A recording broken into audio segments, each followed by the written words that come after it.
Well, welcome to Real Life Guitars workshop. I'm not feeling great, but I just wanted to show you a little friend who's checked into the motel for a short stay before being released back into the wild. This is a little field mouse, and I've just he's been sort of settled for about an hour. He looks in good shape.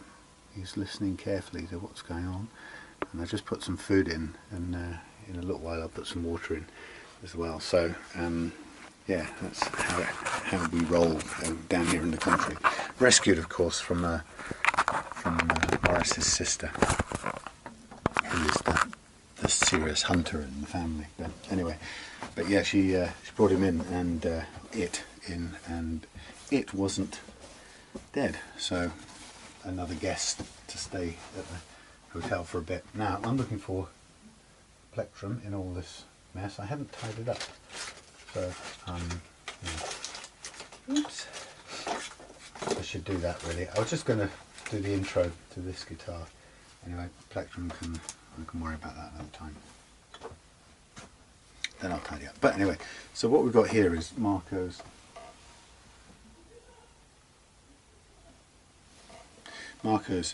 Pacifica. This is a 112V, and this arrived yesterday, and this is an interesting one. This one's got my hackles up, not my hackles, my sort of sensor flags up.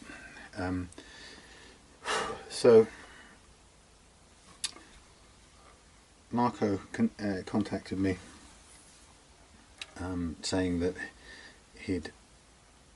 he got a Pacifica that he liked, and I think he was saying he was a fairly newcomer to playing, but he'd changed the strings once on his Pacifica and couldn't get it back to playing the way he liked, and he'd taken it to a store, a shop, which I think had done nothing except put a small shim in the neck and something or other. Anyway, and he wasn't happy with it, so he sent it down to me for a setup. Now, the reason why this has caught my attention is because when it came, the action was really high, which is where Marco had left it in an attempt to get it to play buzz free, and using Marco's words, it was buzzing.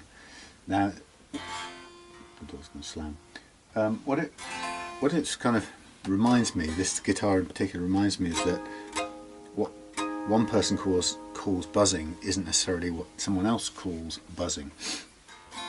So what I did with this guitar just last night before I brought it out to the workshop is I got the Watsits, no, that's not the Watsits, there's somewhere else. I got the Allen keys and took the action down pretty low, actually, to about 1.5 millimeters. Anyway, the point being, what I found was, because Marco had sent it down with a really tall action, the saddle's really high, I kind of assumed that as soon as I lowered them even the slightest, I would hit upon buzzing and chokes. Now, so what I've done, let me just tell you roughly what I've got down to here.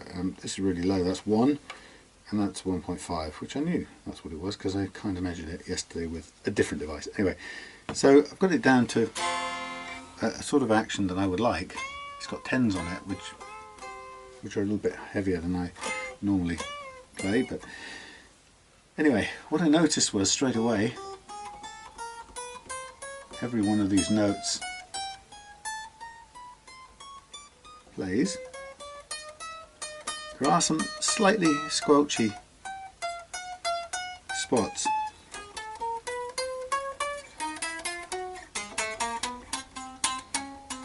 Particularly on the bass strings, but I was kind of expecting to hear it much worse than that, and so although the notes aren't, I mean, they're not great, and that's not the world's lowest action ever. Well, it's not bad actually. It's about 1 millimeter. So I mean, if we went a tiny bit higher on that and see how it plays.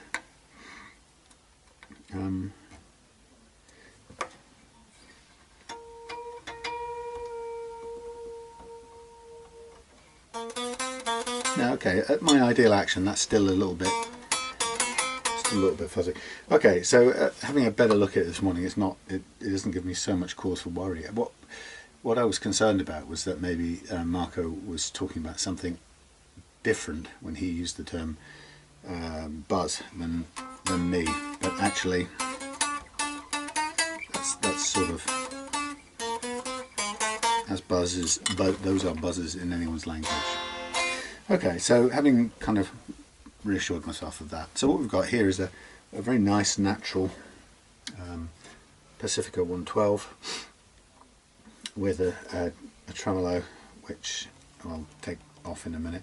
But this guitar, I'm just going to do a really basic, the reloved guitar setup. So I'm going to take the action down to about 1.5, down to 1 in a gradient down across the strings, and then I'm going to make sure that these are all nice and low. They're a little bit higher than I would like at the moment, so again just going to work the nut to give a nice light first fret action, and that should be basically what it takes. It's got a nice, I don't know what this radius is it 12 inch radius? But yeah, it's an easy radius. For my liking, they're a little bit blocky. You know, there's not a lot of subtlety here and quite straight edges, but you know, a beautifully made, relatively budget guitar. Absolutely nothing wrong with it. So yeah, anyone that I've seen before has set up really well. I did notice that the alignment of the strings down the neck aren't straight here, so this would benefit from just a loosening and a repositioning of the neck. While I'm at it, I'm also going to have a look and see what the shim was. Given that, well, it doesn't look to me like it would need a shim, and I don't quite know where it's shimming to and from, so I'll have a look. But one of the things that Marco said in his email, that he doesn't want a shim in there if possible, because he's concerned, first of all, that the shim didn't solve the problem as far as he was concerned, but also secondly that if he had to take the neck off later on for some reason, and if the shim moved, then he would get his old problem back. So basically what I'm going to do is I'm going to treat this in the way I would set up any guitar that comes through Reloved Workshop, and unless this shim in here is absolutely necessary, I'm going to take it out. I'm going to realign the strings down the centre of the neck a little bit better. It needs to basically come, I would say, about 1 millimetre this way, to balance that up. It's not something, it was even worse yesterday, but I've kind of straightened it a bit better with the saddles here, but it's still got about 1 millimetre to go. So we'll do that. And yeah, just then, I guess it does need a gentle fret level to get it down to the right, nice low playing action, low and light. And while I'm at it, oh yeah, he pointed out some sort of mark on the horn here, which it's hard to see. It's very tolerant. It's very forgiving, this matte lacquer finish, but I can feel it. It's a sort of scraping or something on the finish. Anyway, yeah. So this is going to be should be just a textbook job, really. And I've got some new Elixir polyweb strings. Very nervous about buying these online. I bought these from I can't remember, a good reputable seller, and these look to me like they've got all the sort of business of the real McCoy. Yeah, I'm nervous because I think there's probably a lot more fake ones out there than we know at the moment.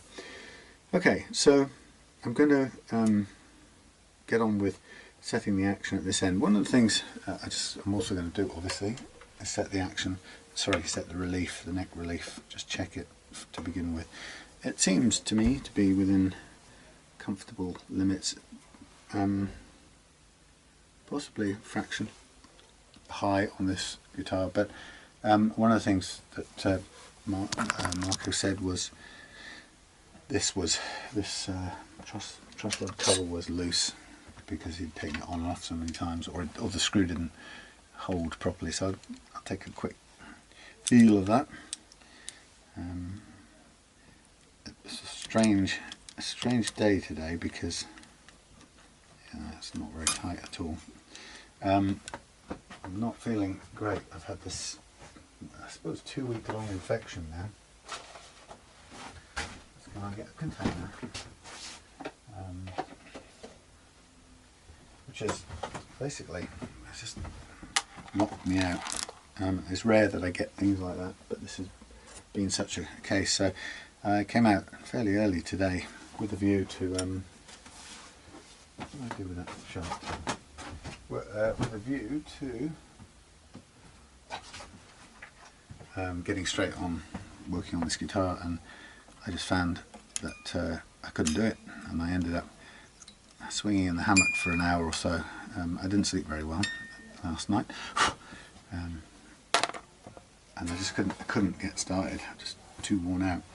So I'm going to take it easy. I've got to recognise my limitations. Okay, so I'm going to take a little bit of the curve out of this. Not with this key, I'm not. Take a tiny bit of the curve out by tightening it in the clockwise direction.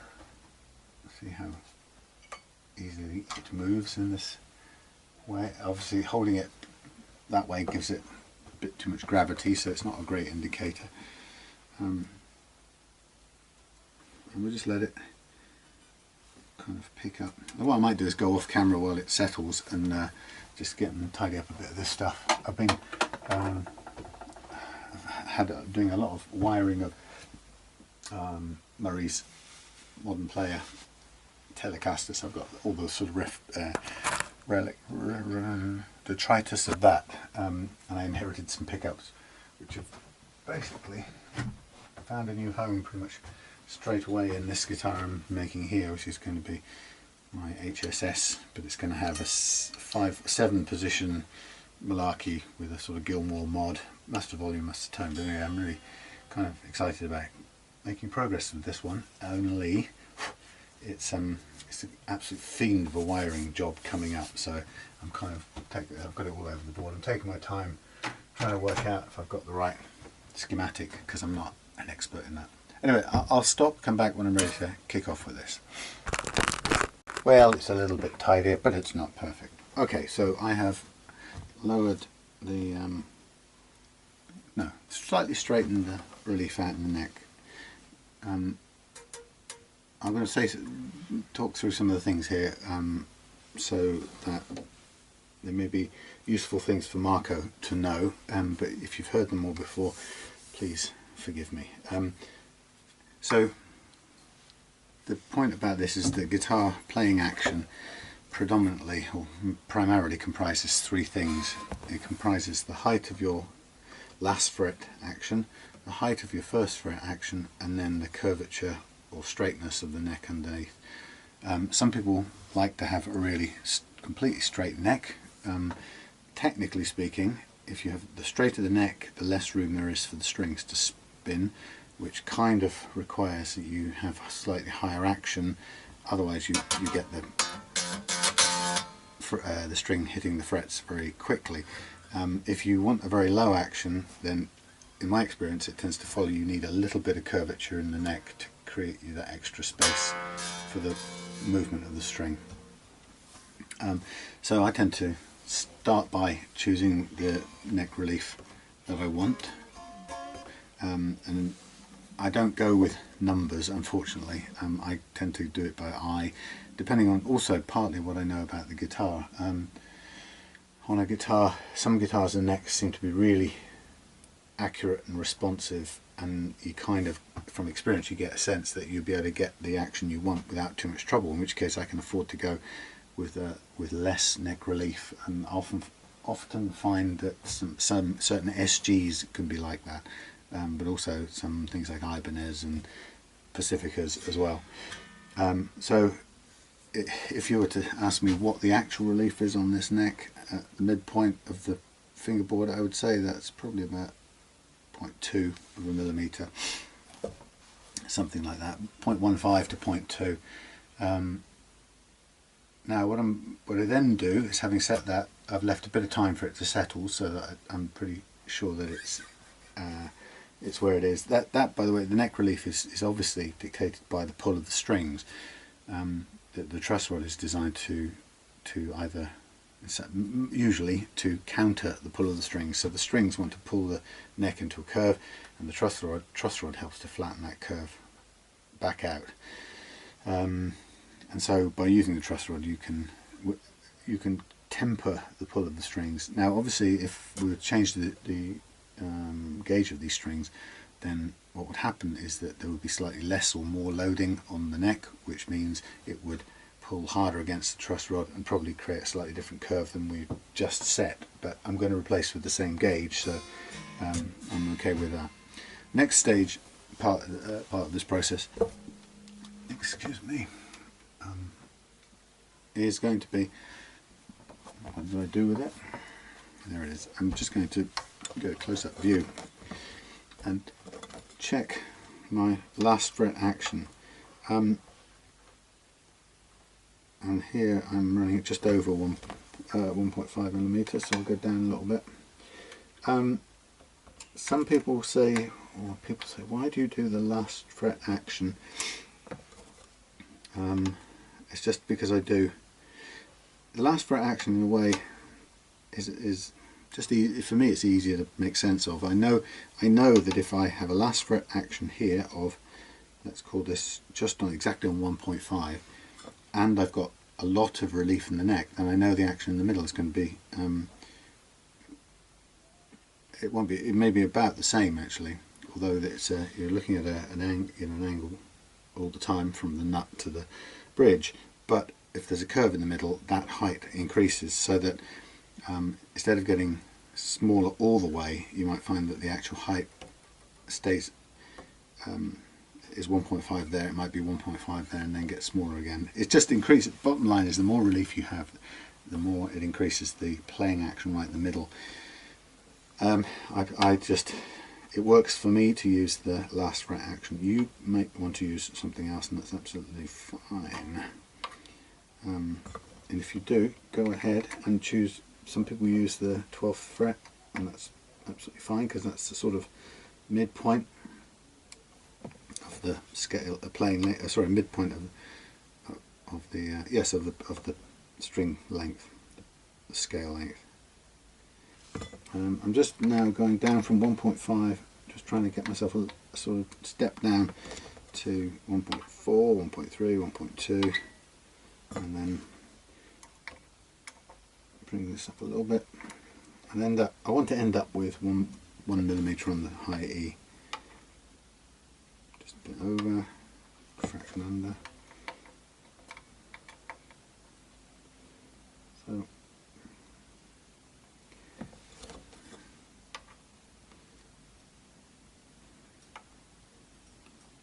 that's about right. Checks the end. Okay. So that for me is a nice spread. Obviously it's out of tune because I've just moved things.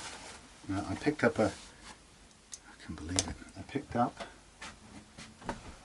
didn't pick up, but I have homemade plectrum. So I'm just going to take a E from my amp.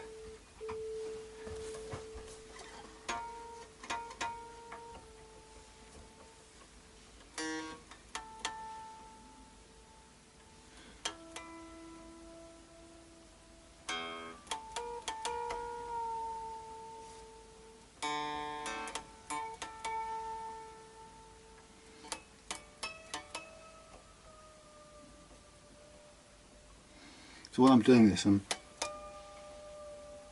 also sort of listening out, feeling for how the tuners perform, or how the tuners perform, but more importantly how the strings go through the nut. Any winding, tuning up and down here, if you've got problems with the tightness of the nut, you'll hear pinging sounds.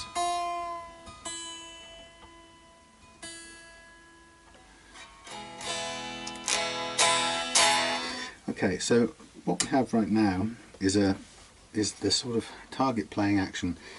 We've got the relief I'd want, we've got the last fret playing action.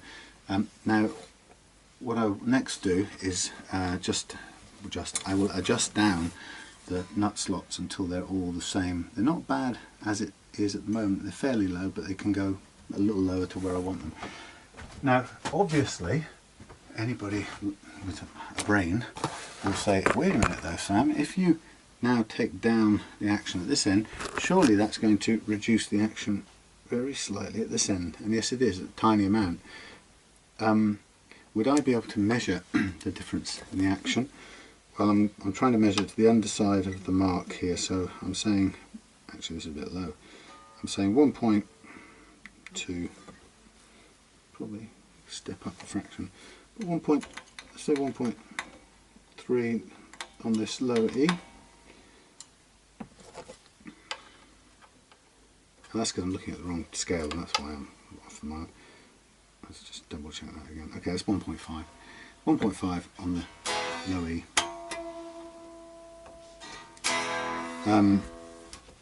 Yeah, so if I were now to, let's say I took the nut slots right down to nothing and it sat on the first fret, I would have gone from 1.5 to about 1.3 or 1.4. It's a tiny amount. So I'm confident that if I state 1.5, the difference when I take a little bit of the height off this first fret action is, I can't tell you what the mathematical relationship is, but it's a very small amount. But the point is, yes, I know that my last fret action will reduce slightly, and the point about it is you don't need to get obsessed by it, right? If you think about it, some folks get really het up about I'm just looking at my gauges here, see what I'm working with, just to make sure. Some people get really bothered by aiming for, you know, if this wanders from 1.5 to 1.4 by the time I finish my setup. Some folks get really upset, like I've lost control of it, or something's gone horribly wrong, or the process isn't accurate, or the process doesn't know what it's doing, or whatever. The point is, it doesn't matter what the measurement is at your last fret. What matters is I'm aiming for a playability of a guitar. If trial and error over the years has shown me that starting at 1.5, going to 1, and then dropping to approximately 0.3 over the first fret, if that shows me that it takes that down to a nice playing action, I don't care if it's 1.5 or 1.41. What I know is that the process gets me to the same place each time, regardless of what the guitar is. So just a quick thought here, when I'm doing an adjustment on the fret, on the nut slots, I'm looking at the gauge of strings I'm going to next. And what I'm going to do is I'm going to pick a set of files that are always above the actual gauge of the strings. And I've learned this the hard way, because if I don't, what happens is when you use the exact size, believe it or not, you get a really horrible binding occur. It just, because the nut is not, it has some depth to it, and therefore when you cut a thin line through a body of material, what happens is that line will waver very slightly, but even the tiniest wavering will basically choke off the width that you had. It'll choke, yeah, it'll decrease the, if it was a perfect fit, the minute you introduce a kink into it, you've lost that perfect fit, and it's as if you decreased the gauge, the channel gauge, by 20%. So the bottom line is, in reality, if your nut was about 1 millimeter wide, you could probably get away with using the exact gauge that you're putting on.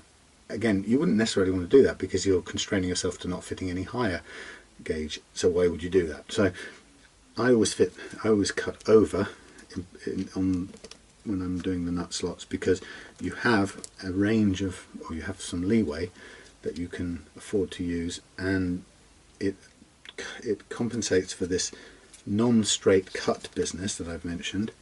So it gets you out of, it overcomes that, but also what it does is that it obviously permits you to go up in gauge if you wanted to try a higher gauge. And of course, the guitars coming out of shops are always fitted with a wider, much wider nut slots than the gauge of strings that they usually ship with, because if you didn't, then the customer could never change their strings. They would get binding immediately.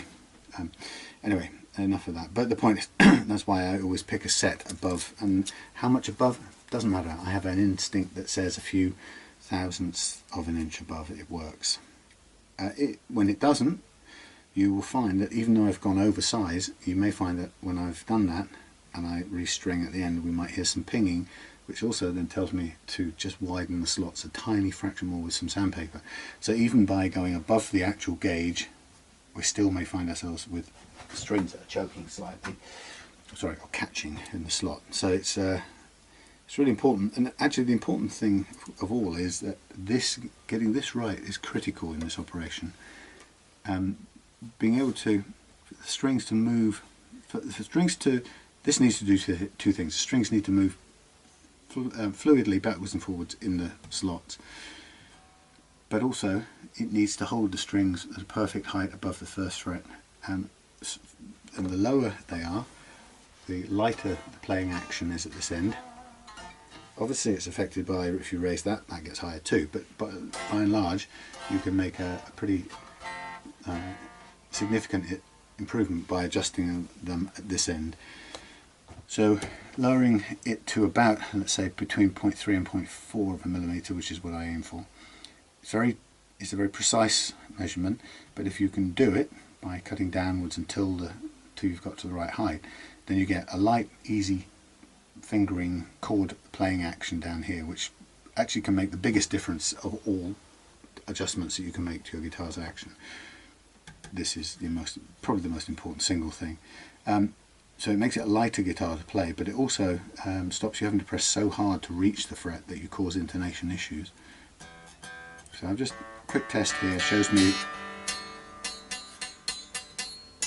that apart from, actually they're all above 0.3, but they're not bad at all. But what I will do is just to do what I like to do, is I'm going to pick my set and I'm going to just go outwards from very close to the point anyway. So I'm going to start with my 0.32, or in this case the equivalent of the D, and I'm just going to cut slowly or gently, carefully back downwards away in a backward slope. I'm just going to very gently do it until I reach a point where the string, when replaced, basically just contacts with the feeler gauge underneath, which is currently set at the 0.3. It's hard to see, it is the 0.3, yeah, the dirty one. So bottom line is, this gives me a chance to get the right action that I want. This guitar isn't at all bad, and I've found the Pacificas have always been cut quite well, but many guitars of all price brackets are done really, really badly. And you can see, you can either listen out or you can look for the air gap, and you can see there's still a fair amount to go. And you have to be quite courageous and you have to be quite methodical in your cutting. When you get down to the correct action, it's nerve-wracking, because if you go beyond it, you've effectively gone too low. So it's a case of getting a feel for the material that you're working on. It's taken quite a while actually. It's a sort of vitreous plastic, you know, that very hard plastic. You just got to have patience with this. Just let it do it at its own speed. It's almost there. I'm gonna, you see, I chicken out. You see, I look at it and then I think it's there, and I place the feeler gauge, and I've still got room. I can press downwards. I can see the air gap. So, like I said, it is a matter of courage and care required at this point. Let's very close. Just squinting along the line, I can see the difference in the shadow gap on these. So we're talking very, very small changes.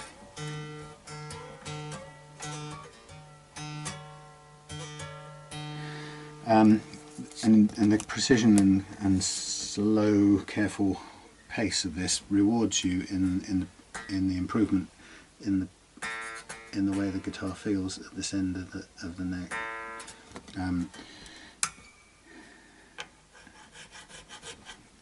Like I said, it's overlooked in many models of guitar, price notwithstanding.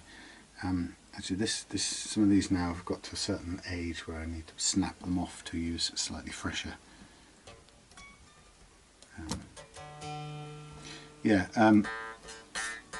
So an awful lot of Gibsons I've heard of, and seen a couple myself, but heard of mostly with really badly cut plastic nuts. You know, some of them have those adjustable brass units, which are clearly made with a view to somebody realising how important it is to get this height correct, and they're a nice little unit. I've not found or bought one yet to retrofit to a guitar like this, because the main reason is I can achieve the same result here. Yes, I don't get to change it up and down all the time, but realistically, once you've found the action that you like, why do you need the facility to go up and down lots of different times, other than realistically selling the guitar to someone else who prefers a slightly higher first fret action? So yeah, it's good for that. But in the case of if I were buying somebody's Gibson and had a plastic nut, I would anyway get a bone nut, put it on there and cut it to my preference of first fret action anyway, so it's no more hassle than having a brass nut. I guess it's an innovation that you might use once or twice in the whole lifetime of the guitar. For that sort of frequency, it's no big deal to put a new custom cut bone nut. Okay, so you can see with this hard plastic, it does takes quite some time to get down, and at this point you've got to be quite careful in not getting frustrated or trying to work it too hard. Just got to let time take its course. Just about there on this one.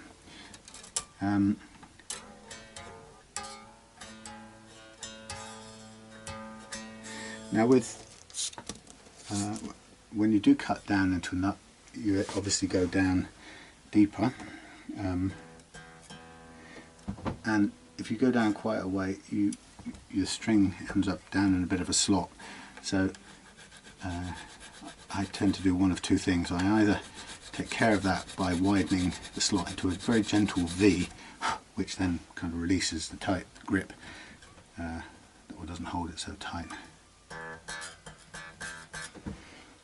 Or I can, or we can basically take a bit off the whole surface of the nut. If there's loads of material sitting up there doing nothing, then we can just shave down the nut, and that sort of does away with any of the material that could possibly bind and grip. Okay, I quite like that. It's quite nice.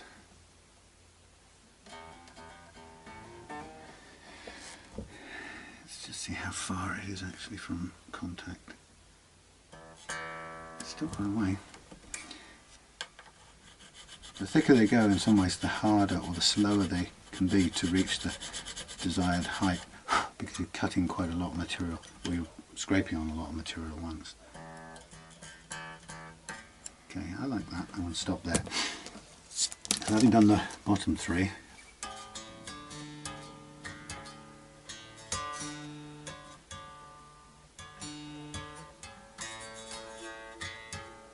this doesn't matter about technically perfect tuning. This matters just that they're roughly at playing tension, so the neck is under kind of as close to playing a load as possible. Then I'm just going to move off these two. Again, that releases some of the tension on the neck, but the amount of relief here isn't the most important thing. So this is the G, and there's quite a gap there, so I'm going to work that away. Obviously the other thing is when you come to fret level, which we will do shortly, everything we've achieved here in terms of how far let's say the strings are from the first fret, with fret leveling, that gap will very slightly increase because we're going to be taking a small amount of metal off the fret. Yeah, so naturally the fret will drop away below that string. So again, it doesn't matter. It doesn't matter if the height at the end of this exercise goes from the 0.3 that we might get it to right now up to 0.3.5 or 0.4 when you've done the fret leveling. What matters is that it's within a range that plays and performs well and dependably well the way we want. So that's what you've got to keep in mind, not getting slaved to the numbers. We're in service, or the numbers are just a temporary means towards the end, and the end is the low light playing guitar. Just on the mark there. Okay, so we'll replace the B. So these strings at the moment, although they're not that old looking, they're going to be chucked away. They're acting as sacrificial strings. Now this is pretty much almost on the mark. So a little bit of space, but I'm going to be very careful with these because they're very close to being where I'd want them anyway. So I don't want to take them too far anywhere. So I'm kind of thinking more of just making sure the slots are wide enough and cleaned out enough to function smoothly, rather than trying to get any great reduction in first fret height. I'm watching the shadows and they look pretty good. That's still a little higher than the G, so I've got a little bit of leeway there to do it. But now the secret of doing your nut slots is that it is very, very precise, and you're working with tiny amounts of distance and material, but that's the beauty of it, because that much precision and care will give you a huge improvement in playing feel. But because it's so small amount, then you do run the risk of getting it wrong, and it's not hard to overcut it if you're not careful, especially at this point now when you're heading towards, that's good, you're heading towards the last one and you're on the thinnest blades which cut faster. So if you do overcut, you do have some get out of jail options.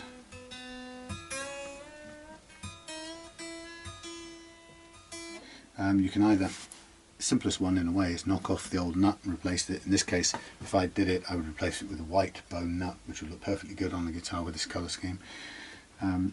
If you haven't got that to hand, I'm going to leave that one. That is as close to anything as you could possibly want. Yeah, if you didn't have a new nut, then you could use some super glue and bicarbonate of soda. Now normally that works best in a white nut, a bone nut, because it's a similar colour. It makes a cement.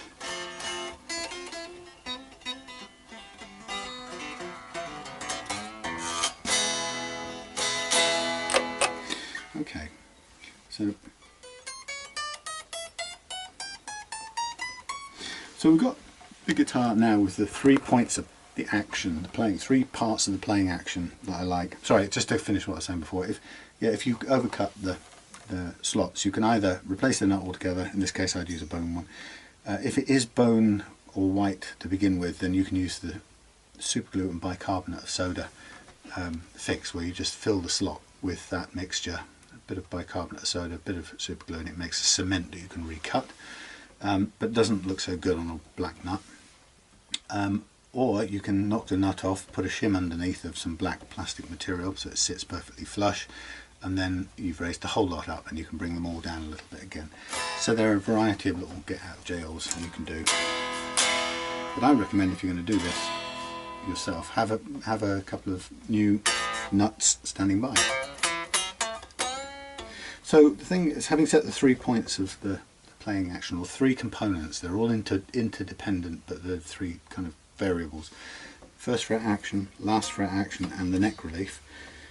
Kind of interested now to hear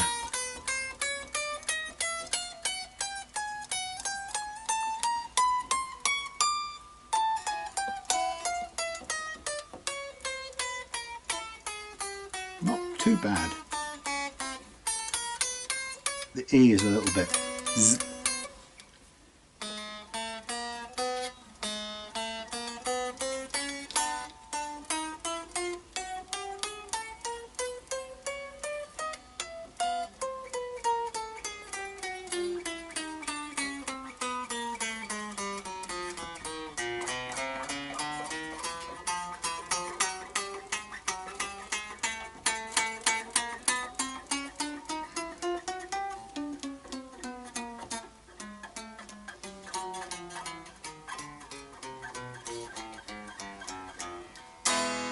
Not altogether bad, but there's a little bit of zinging on the high E, and there's a couple of bits around here on the A, the D and the A particularly. So just keep an eye on it. I'd expect, when we level, I'd expect to see this showing up as being cutting more in this area here. That's what my kind of prediction would be. So again, as I mentioned before, the sort of reason I was cautious about this, or got me thinking, is because the way that Marco described it was this impossible buzzing, and to be honest, I'm not finding something that I expected to find. The way he described it, I expected to drop a millimetre off that action, far less the 2.5 millimetres or 3 I dropped. I expected to take the slightest amount off that action and find it just unplayable. I think what we have at this playing action is a bit of buzz, and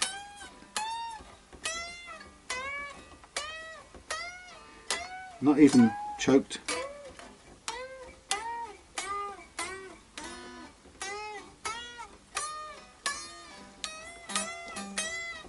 Nothing major, nothing choked off in the bends.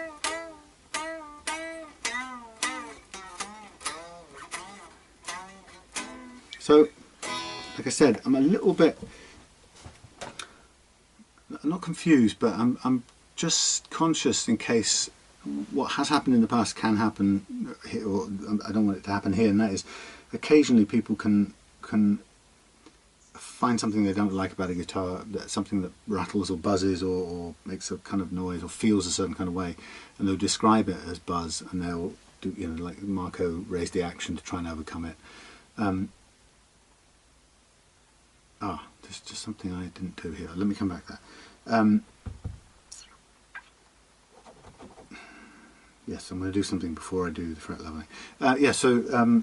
So people can find something they don't like, and then you can get into fret leveling and get the frets as level as they can be for the action you've set. But the customer still finds something that really annoys them, and not so much on these kinds of guitars, Strat guitars, but very often a typical example would be on a Les Paul copy where the tunematic bridge is very is it raining on my washing? Hold on. Yes, turned out to be drizzling. Anyway, forgotten where I was. Never mind. So I've taken the washing in. So what I'm going to do is I'm going to take this neck off. I'm going to look at underneath to have a quick check on the shim, and also while I'm at it to realign it back down to get the strings down the centre of the neck where I want them. So I'm just slacking the strings off a bit, and then I'm going to put a cap on them just to sort of stop them uncoiling off the what's-its, you know, those things, tuners. Morris has just come in. He's having a look around. I think he knows his mum, his mum, who's been AWOL for a while, has been visiting. So I'm just going to take off all of the neck bolts for a minute. I'm going to check what's happening in the shim. If it's a huge shim, then I'll know that it's needed, because the case of a shim is required when it's holding a neck up to meet basically the strings at their lowest settings on the saddle. If it's a tiny shim, then I can't. Huh. There you go, no shim at all. Just for your information, Marco, I don't know, there's no shim anywhere. That's never been a part. Just have a quick look round. I don't see any shimming whatsoever. A shim is a piece of paper or metal or wood that's dust. Nope, there's no shim whatsoever. Very nice, very clean. Okay, so if you were charged by a luthier for having put a shim in your neck, then you've been overcharged, or aka ripped off, I'm afraid. So that's good. I mean, not good that you've been ripped off if you have, but good that there's no shim that's going to mess around with anything. So there's number one. You saw it on video, okay? There's no cheating or anything going on there. So what I'm going to do is I'm just going to reattach the first corner lightly, and then I'm going to gently, it's going to swing around a bit, but I'm going to gently re-tension. I can get this thing. I don't normally use this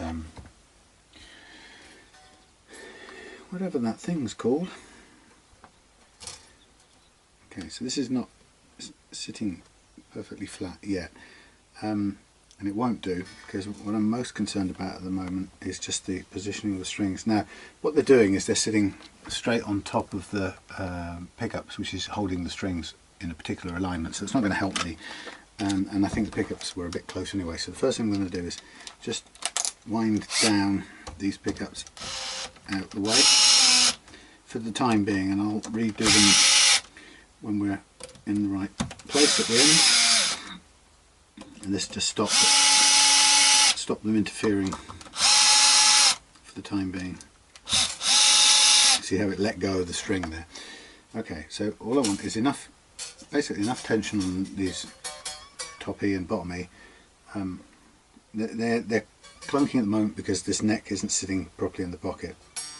It will do when I put tension on it, but I don't know if you can see, but what I'm going to aim to do is to go from there to there, okay, before we tighten up the screws. So the aim is to take that slant towards the treble where it currently is and line it up. Now exactly how far is lined up is a bit of a piece of string type question, but I can be fairly confident that it feels like we've got to get the neck sort of nicely on its stops. Now to do that I'm going to use a bit of downward pressure on the bench, on the nice soft carpeted bench, and just put that there, and you probably see better than me at this point in time. Okay, just turning that over. Now what I'll do is I'll just drive in these two. Wrong head, so I'll just get them lightly in before I switch the screwdriver heads and change a bit of pressure on the torque. I'm just going to tack this in place, if you like, these two, keeping the pressure on. Okay, so just looking, that's a much better, I don't know if you can see that, that's slammed down the middle, okay, perfectly aligned. So with that in mind, I'm just going to get these other two in and do them all up to the desired tension. And I've got about 5 on my torque, and you can hear it clicking in.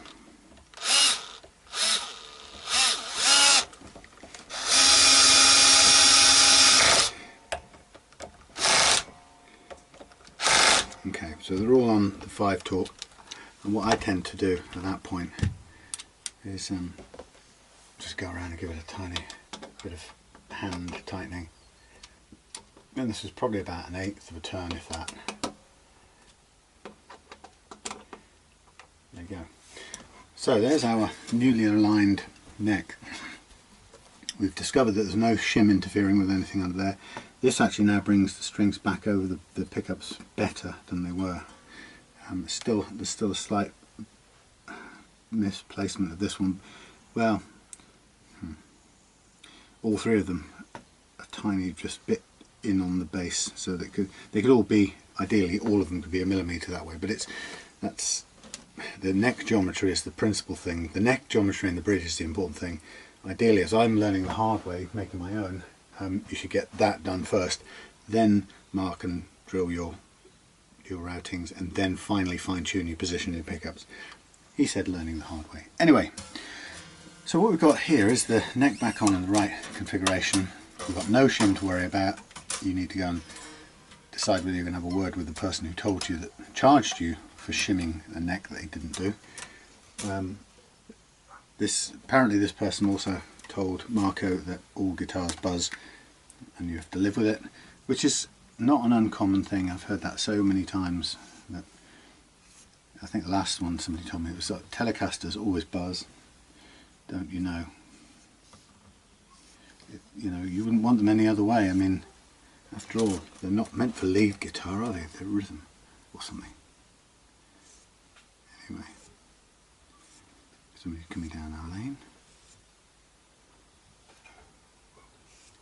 Right, so I've just marking up these frets now so that I can retighten the strings, and then we'll be ready to begin the fret leveling process once the strings are back up to playing pitch.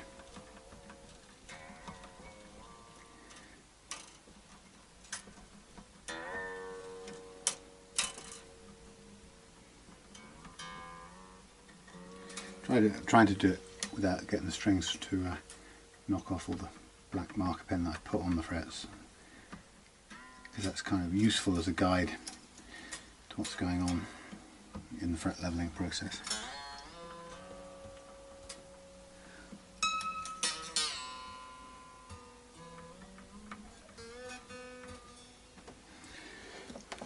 Okay, so there we have it. We've got the oh, we haven't got the thing tuned up exactly. Let's get that to pitch, mainly for the tension.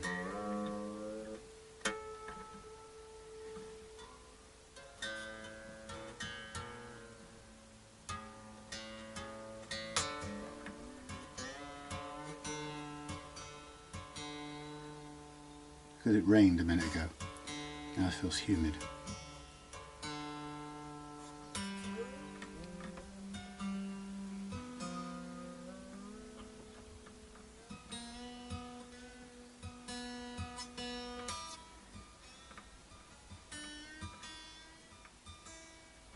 Right, so we are tuned up, perfectly aligned, tuned up, everything in place. We've got the action where we want it, we've got the relief where we want it, we've got the nut or the first fret action where we want it. And that's what's good about this setup, as far as that's my take on it. The reason this is such a good way to set up a guitar is because you notice that everything we've done is to set the action that I want, or that we're aiming for. 90% of the time you play a guitar, you're playing a guitar where the playing action is dictated by the state of the neck or the underlying frets. We've done it the opposite way around here. We've set the playing action that we want, and now we're going to make the frets comply with that. And it's a really nice process of choosing what we want, being in charge of that, and then telling the guitar, or telling the frets how they're going to be to make it work for us. Okay, so I'm going to just get this ready. I'm going to take a break for some lunch. slacken this off, get my little component parts out of this, and then I'm going to come back after I've eaten something, and then we're going to get on with the actual process of fret leveling. Alright, see you in a bit. Okay, yeah, back again, just about to start with the fret leveling. I sent an email to Marco asking about the shim thing. It turns out he'd already taken the shim out, so he wasn't being led up the garden path by somebody, which is good. Okay, so ready to fret level. So I've got my rod. My rod is calibrated at the moment to match the curve on this here neck, and then what I forgot to do, well, I know roughly where they fall, but I'm going to now just do the first track, and I'm going to use very gentle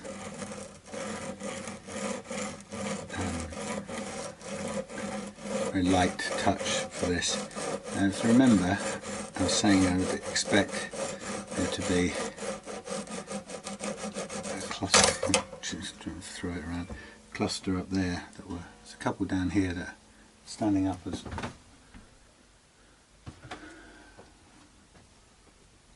there's a few here. So yeah, it's quite interesting when you start to see how it cuts to begin with, and it sort of shows you where the frets are that need a little bit of levelling work.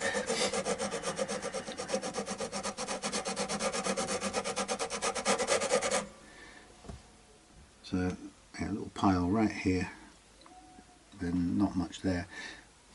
So what I like to do with this is, having done a little bit of a level right there, and then take it off and just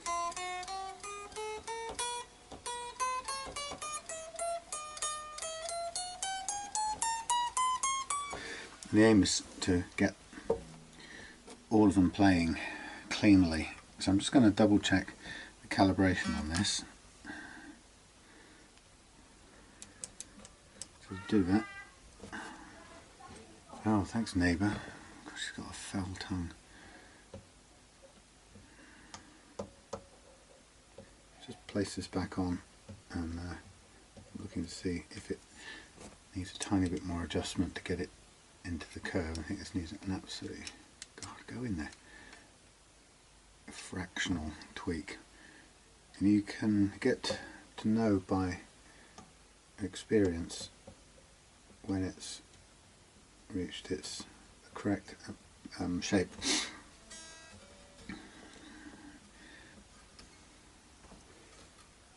Okay, so the process then is to use, the reason I'm using this rod, by the way, just to say, is I like its stability.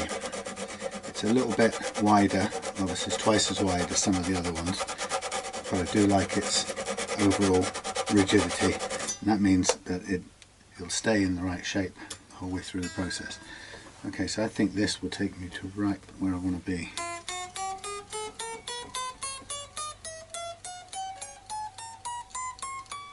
There you go.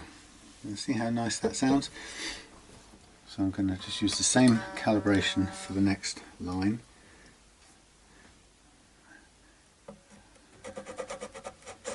And then I'll recalibrate as I move towards the G track. Now this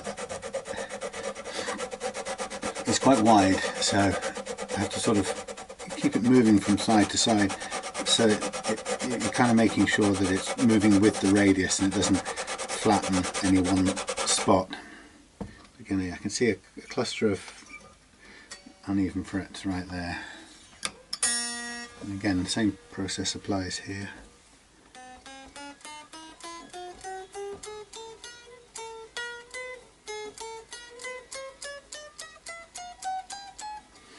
I'm just going to try it one more time. So a little, absolute tiny bit more at this top end. What I've got here is a 220 grit, so I've used quite a heavy grit on this.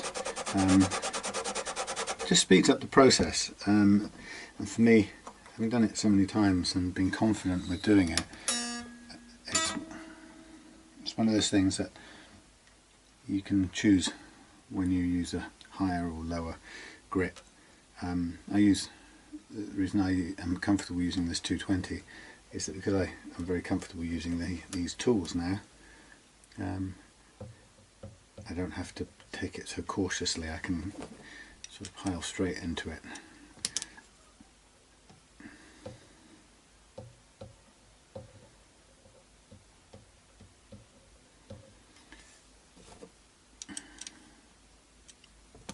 You can see the adjustments are absolutely tiny.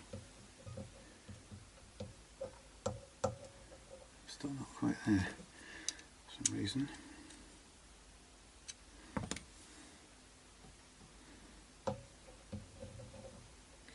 Okay, what is going on here? Let's just see something a minute.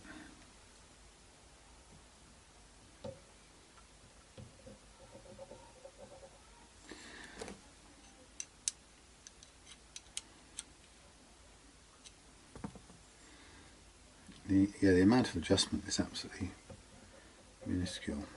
When you get it, when you get the thing to the right relief, you know, because all three of these little feet are touching the truss rod in the same way, with the same amount of pressure at each point. So you can see what I've done is I've basically bent the truss rod to copy exactly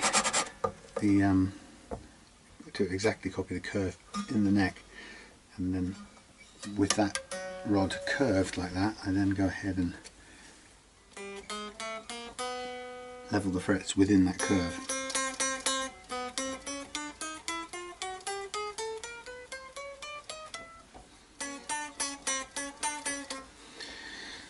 Tiny bit left there in the middle.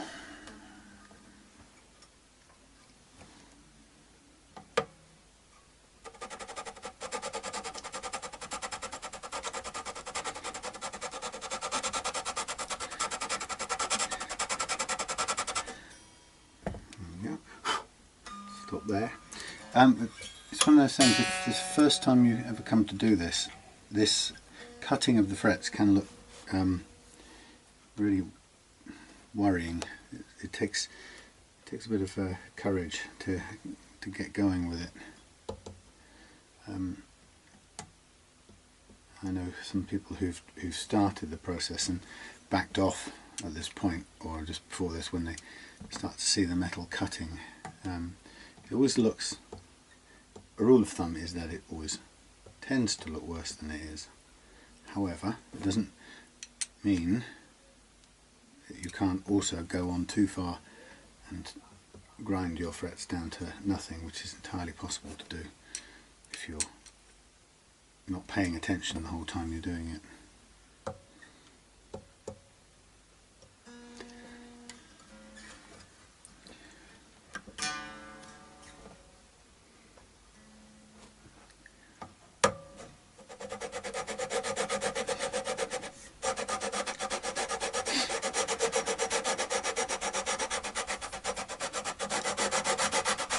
Now, I recall that these lower strings were probably the more problematic ones, so I expect them to need a little bit more careful attention.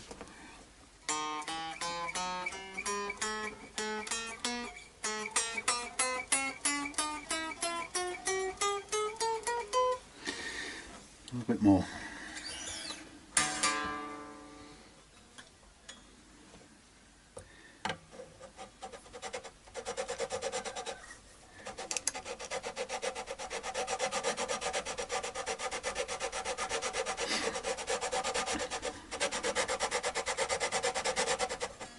Like I said, 220 does take quite a lot of material, so I'm sort of doing this at in half the time.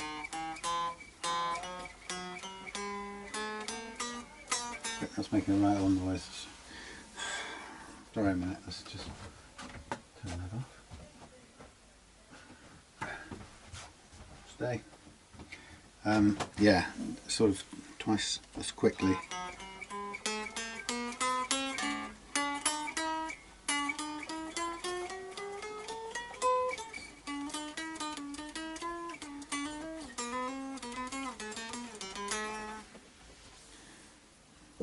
tiniest width more.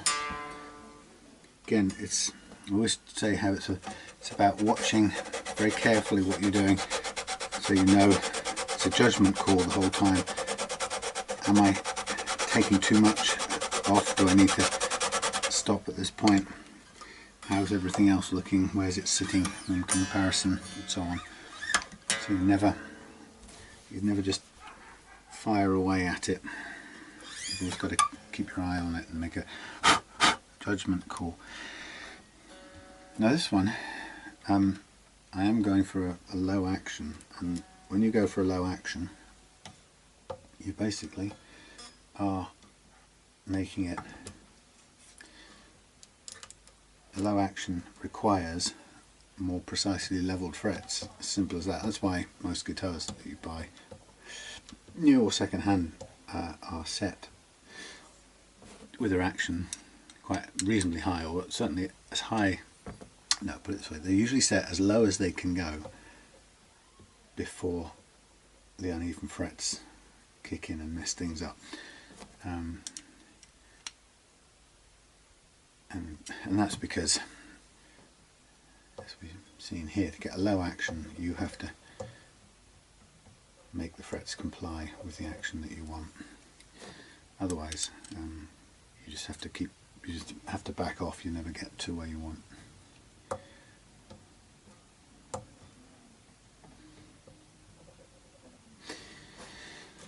Okay, so you can see that once I've leveled these in with the guitar fully strung in the playing configuration, you can see that what I've done is flattened off the tops of the frets, some more than others depending on their relative levelness in the first place, but it's kind of clear that if I just polish those out now, we would have flat spots on top of the frets, this wouldn't be too bad because they're not too flat, but on some guitars when you've really had to work hard at it, that would alters the place where the intonation sits.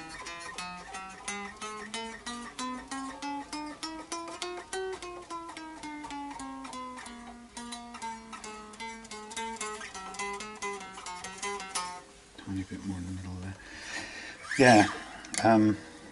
So as a rule of good practice, once we've done the levelling, then we want to do a re-crowning or re-profiling, I call it, which means taking the flattened fret and reshaping it to a nice arch form that will ends up with the intonation point right dead in the centre again. So that's what we're aiming for, and then it will be smooth, nice to play because we'll polish it out then with sandpaper, varying grades of sandpaper. Okay, so I'm just tweaking this one last time. So you noticed how at each strip I've tuned and adjusted or calibrated the rod to get it as close as I think I can to the curvature of the neck, and now we're on the final low E strip, and I'm just going to do that and we'll be ready to look at reprofiling our frets.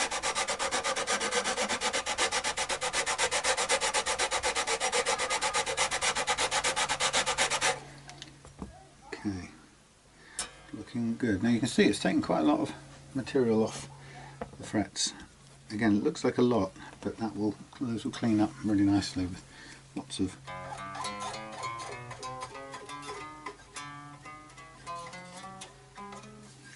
playing material still left on them. I'll just do a tiny fraction more here, and then it'll be a clean up time, and then we're going to really mark up the frets again for the next stage, so we can keep track of where we're going.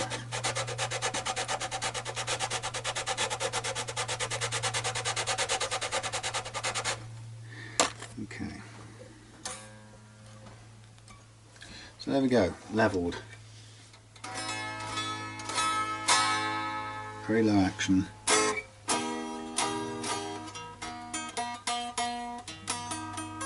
out of tune and mucky. So let's put this away for now and we'll get ready for the next bit. The next bit involves taking all of these strings off, and we can save them to use on another guitar, which I think I will. I mean, use as sacrificial strings on another guitar. Well, let's say I think I will. Let's see if I can get them off tidily.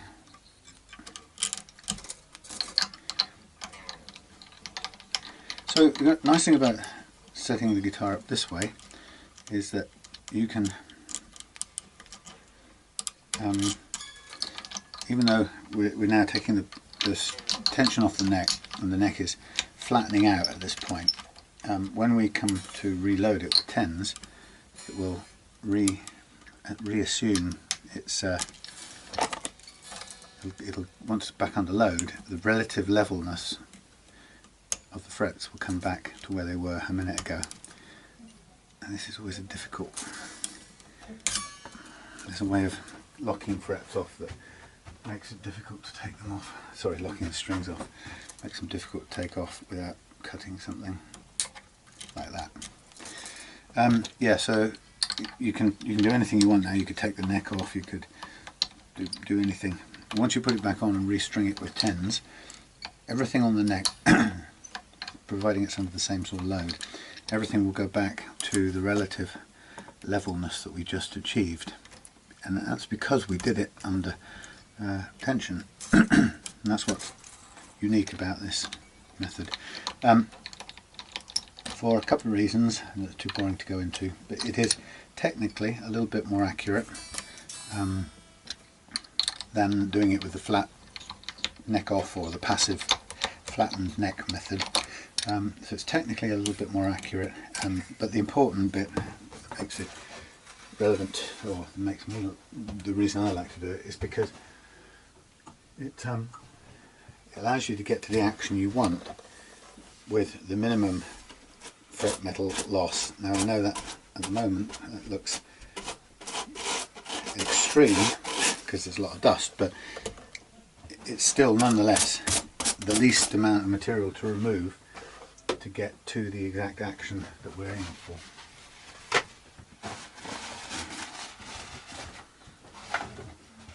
Of any other method.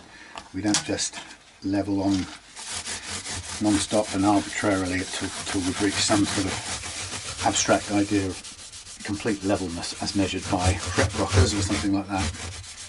This is done until the notes play when we stop.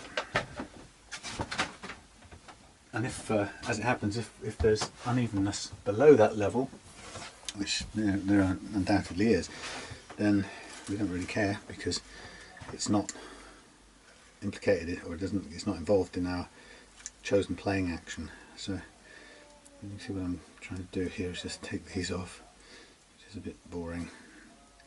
But strat owners who reuse strings for setup purposes will recognise this, or people who have to reuse them because they can't afford new ones recognise this. These are coated Elixirs. I can see it up close. It's like a white icing on these things.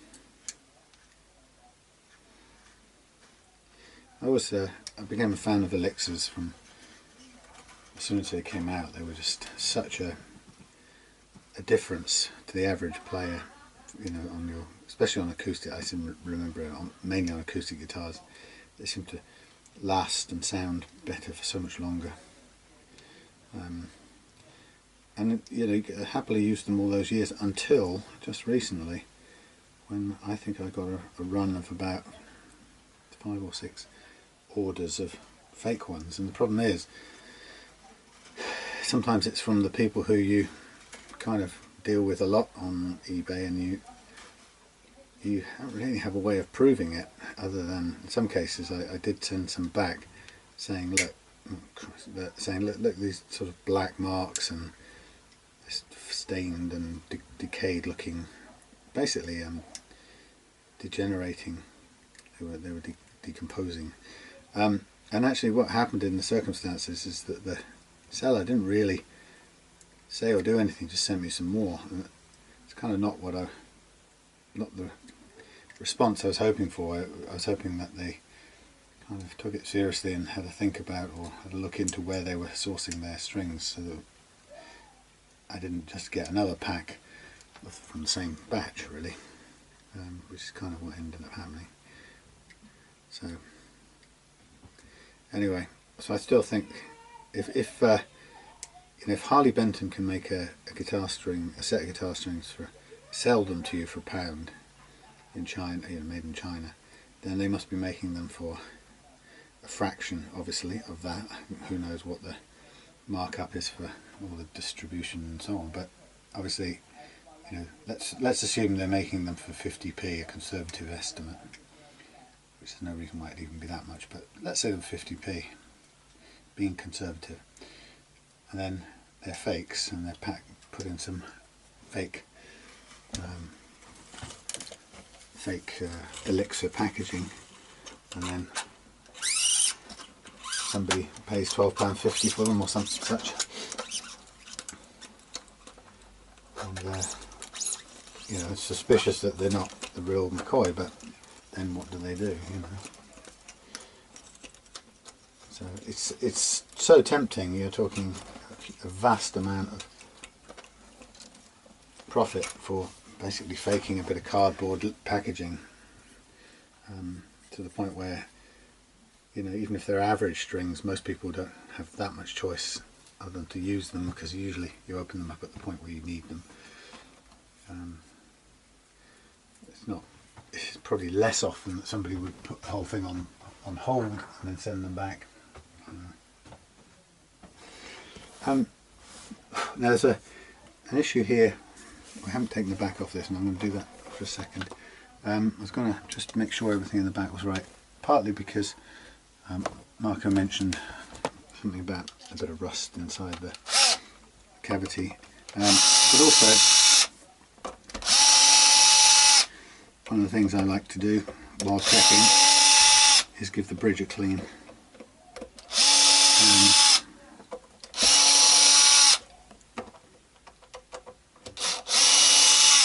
Since it's a simple thing to do. Okay, I mean, there's nothing. There's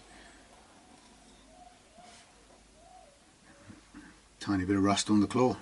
So this is set up to, I don't know how easy it is to push this forward. I've got a few arms here. I'm kind of presuming it's already set somewhere in the zone that Marco likes, in case he uses it. But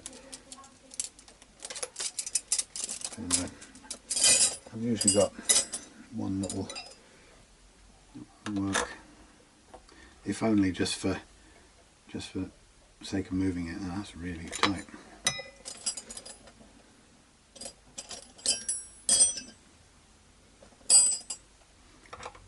Too big. Alright, they're all, none of them are, I don't think any of them are exactly the right size. All I really want to do right now is just feel that, okay, it's quite stiff, but obviously it's enough to use. Wow. I would say that's quite a way bit stiffer than you need in order to play. I'm just going to, how do I need it on? They do this great thing that the screw is placed directly in front of the claw, so you really don't have a chance to get to it.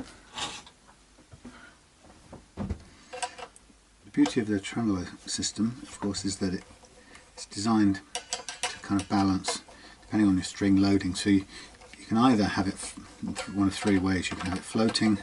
Obviously this hasn't got any strings loaded on it at the moment. I'm just going to guess, but I will counterbalance it when I put the strings back on. Okay, I'll leave it there for a second, and I'll keep that arm handy just for testing. What I will do is take off these bits. Yeah, you've got the options of having the tremolo either effectively hard-tailed, locked down so it doesn't do anything, or you can have it just screwed in just so far that it picks up all of the string tension but still touches the deck, but then you can just, a touch of the arm can just tilt it forward. That's where we'd want to be, that's where Marco wants it, but it's too stiff. It's stiffer than it needs to be at the moment. Or the alternative is you can set it in a floating manner where it permanently sits with a degree of tilt on it, but it gives you a fixed amount of backwards pitch up and then as much down as you want.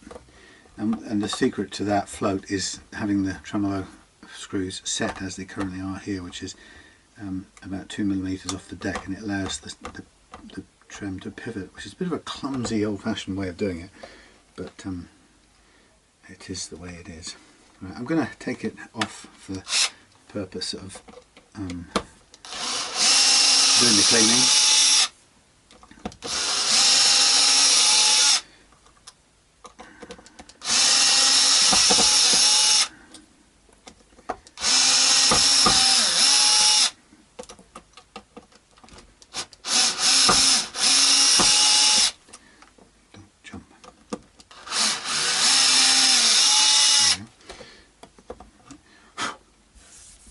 Beautifully cut. Everything about this guitar is nicely engineered. Right, I'm missing a place to hang it. Hold on.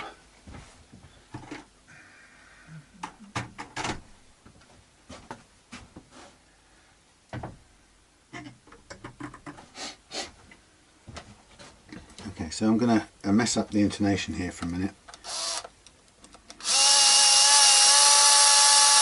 That's okay. In its position. It's got scratch marks on the plate anyway, so that gives me a pretty good guide to refitting them and getting the intonation right. So it's fairly straightforward. It's just a matter of a little bit of time out of the schedule. Homemade products. Tea. Oh, blimey, it's tidy in here. Well, no. Tidy on. Sid just marched into the kitchen, stood his ground. The ginger cat. The big ginger. Bolly came up to him. Morris's mum. Morris's, what do you call it? Estranged mum. Tiber. She came up to him and did what? And they kissed. Oh, like old times. And then she pissed. Kissed and hissed. He ate a bit of food and then went out, but at least they're in the same room together. And well, they've survived, what, 24 hours now, all of them? Or a bit more? Beautiful, aren't they? Okay, has it? A bit wonky. Tar. They're much bigger than the first ones, aren't they? It's all that rain. That's what. Good. Yeah, I mean sharp. Yeah. But homegrown sharp. Rather than flat. Nice. Oh. Need a bit of sun. Yeah, well, don't hold at you. Hope for that. Like all of us. I think we've just had it. I think today was the height. No, actually Sunday's supposed to be alright. Later on this afternoon's going to be alright. I did, didn't I? It's not too bad. I'm not going to hire you with the girl. The girl might not need me. Okay. Well, the girl might not need me. Crap joke. Very crap. I was going to say it's raining men, but that's even worse. I'll see you later. Alright. Alright. I like the new rubbish bag. Yeah, I can't remember where I got them from. I think it was Jewson's. Rubbish bag envy. I know, but they won't get taken by the men of rubbish, will they? Won't they? No, I think, don't I have to take this to the tip myself or something? I don't mind because they take so much, they fit so much more. Yeah, but that's because it can be lying around all forever. No, I'll go tomorrow to the tip. Hello, Mousy. Oh, he needs some water. I haven't given him yet. Who's that? Oh, yummy. Hello. Where are you? I got a bit of him on video at the beginning of this video. I think he was just looking a little bit sort of startled and confused. You have a right to when you've been snatched from the jaws. Mind you, he'd been in there for about an hour, so I think he'd sort of got his bearings a bit. All right, did you eat something? Yeah, me or it. Me or it. I had pizza. Yummy. Oh. Did you eat something? Yeah, I had pizza. Did you? Okay, good. Glad you fed yourself. Shows you can. That's what I wouldn't call feeding, but anyway. Oh look, they're all here. Hello, Sid. We've just been talking about you. He's in the corner of your door to rub his nose all over. Oh. Right, see you later. See you in a bit. Then.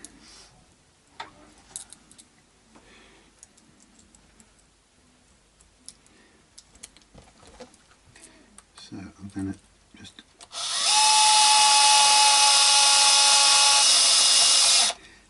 pull it into the point at which I can see the marks and then stop. So that should be kind of pre-set up.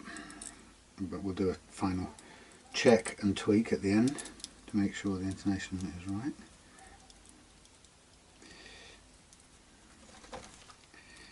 So there you go.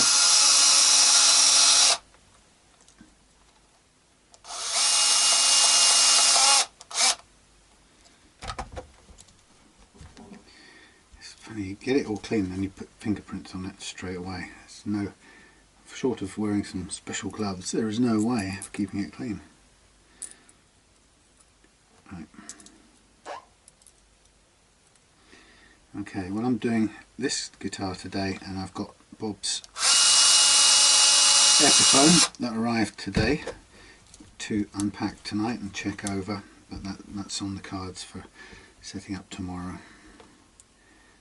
I'm pacing myself a little bit at the moment because I'm not feeling so great.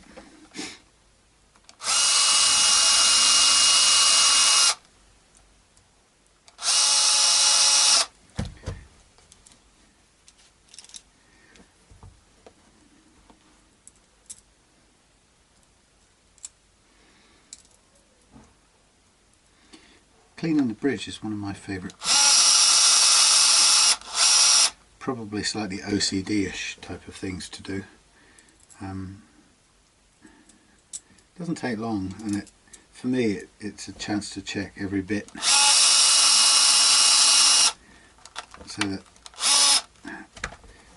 I know that all of this works absolutely correctly as it should. Now, I put the thing back on.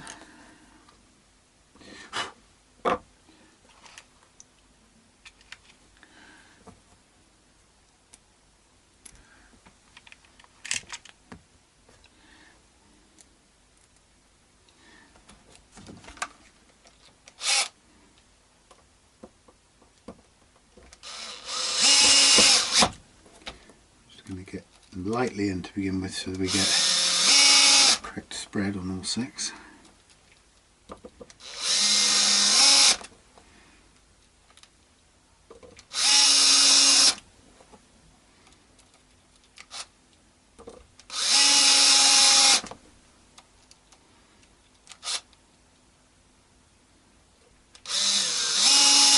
I'm going to drive them all in, theoretically, till they stop.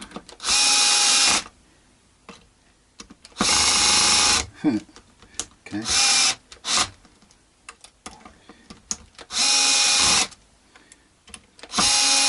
Which is all different sizes.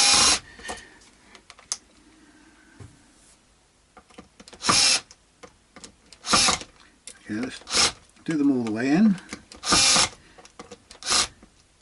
and then let's back them off a small amount, the same amount.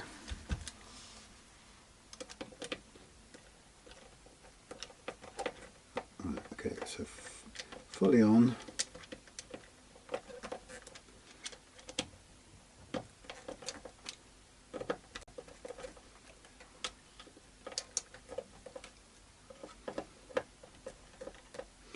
One, two,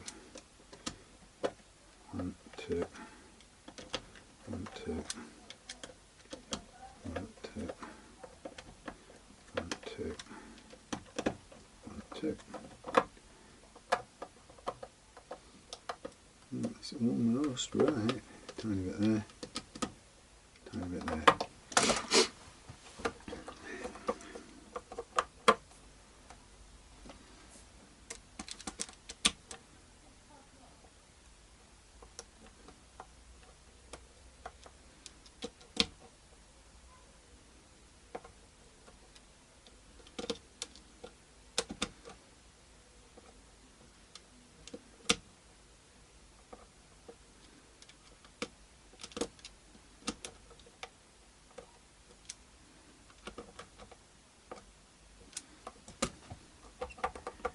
There we go. And then back on with these.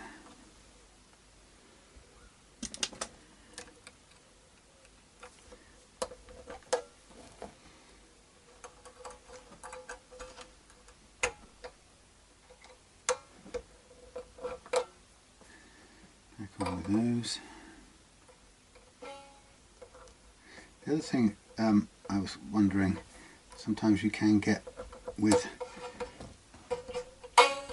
strats that can be very annoying, is spring buzz or rattle buzz probably. That's something that can drive people mad. Okay, we'll check that out towards the end. Right, so that's the first part, the important part done, the fret leveling part. Next part is to crown or reprofile these. Now they're medium frets rather than jumbo frets, so we're going to use the medium side of our file, and this time I'm using the marker pen to, well, to do the same thing in a different way. This time I'm using it to tell where we are, but it does it, I'll rub that off because that's not what we wanted. I'm using it to keep track of where we've crowned the frets. Use the StewMac tool here on the medium side, and you just go down the fret, and the idea is to wear away the sharp edges or the shoulders, the outside shoulders of the flattened fret, whilst leaving as thin as possible a line of black marker pen down the middle. And the importance of leaving the black marker pen down the middle is, so long as there is that marker pen, it tells us that we haven't touched the very crown of the fret itself.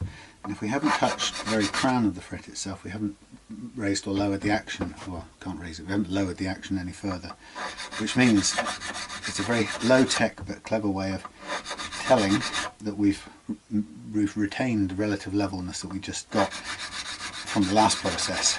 And that's why it's so important to gently round off the frets but preserve their relative levelness to the adjacent frets.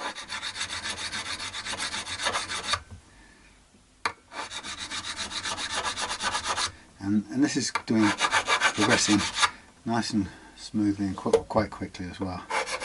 So it shows us that it's not cut anything more severely than anything else. It's pretty consistent all the way across, all the way up the neck. Now you could do this with a three-sided file. The only difference being is there's two things. One is it's about 3 or 4 times slower to do it with the three-sided file. But it's also about 10 times cheaper, and technically it's a tiny bit more accurate in some ways than this file. So as ever, you pay as your money for convenience, and the convenience obviously becomes an issue when you do a lot of setups. Time is more important than a bit of money sometimes, or certainly when it's an initial investment. So having bought this something like 80 quid seems a lot of money, but it means I can save time and effort on loads of subsequent fret levels like this. Oh, like that. So let's just give this one more clean off. Do I need to? Yeah, I'll just give the board itself a clean.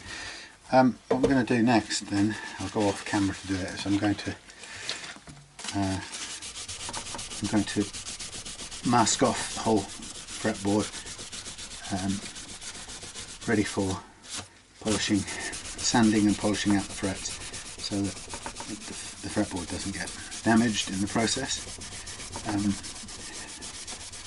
And then I'll do that, and then once those are shined up, we can then take them off, give the guitar one clean down, and then we'll be ready to restring it. And as we restring it, we expect it to snap back into its relative levelness and be ready to go. Right. Okay, so there's the frets, the action set, frets leveled, frets re-profiled or crowned, fingerboard cleaned, looking a little dry, but we'll oil it as we put at the point where we put the strings on. So next bit is cutting some tape. I've done it slightly out of sequence. Next bit is sticking some tape around it and then cutting some tape when we run out of, or when it gets too, frets get too narrow. What I'll do is I won't go through all of that. I don't usually show that bit because it's quite boring. I'm going to tape all this off, then I'm going to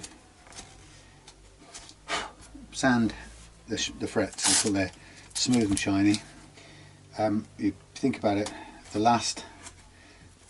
very top of these frets has got 220 grit scratches on it, so I'm going to use a 600 grit first, 2 or 3 sheets of that, and I'm going to use that to get rid of these 220 grit scratches, and then I'm going to move on through a series of grits, 1000, 1500, and then I'm going to move over to the micro mesh pads and go through that set. So by the time we get to the end of it, it's going to be shining the frets on 12,000 grit micro mesh pad, and we'll be kind of ready to play then about that point.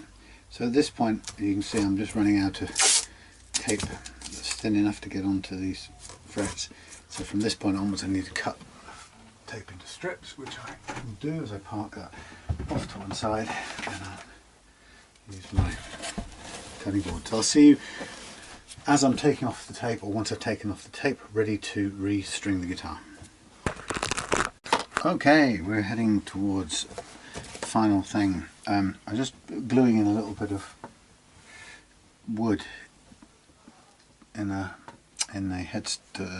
truss rod cover hole, because it's sort of stripped its little thing, and there's so little room between the floor of that little cutaway and the underside of the fresh air on the underside of the guitar. I don't want to run the risk that's falling out of the way. I don't want to run the risk of drilling through or putting a bigger screw in, because it will go through and damage it. So in the meantime I'm going to oil the fretboard prior to stringing it. So I'm going to leave that little piece of wood dry. It'll be the last thing last thing I do. So first of all, a bit of oil on the fingerboard. I had an interesting little comment back on Facebook there. Rickard has been offering me some advice on wiring, and he gave me a couple of sort of tips on some wiring for this guitar here. And they were still, for someone like me who's not an electrician, they were still a little bit esoteric. So I went away and drew up this wiring thing, kind of working it out as I went along. And I sent a picture of it to him, and to my amazement, apart from one wire moved to a more effective place, it works according to him. So I'm just absolutely chuffed to bits, really. So that's what I've tweaked it on the thing. What I didn't ask him is the nature of these switches, and I think they're on switches, which I don't have, so I'll have to get. I've got a set of ons for three-way switching, whereas I think these just need to be one or the other, if you see what I mean.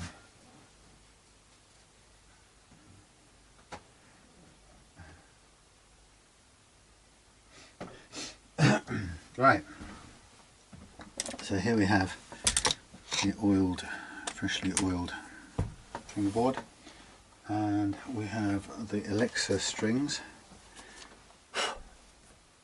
Everything else is done. We need to raise the pickups up at some point, but that's fine.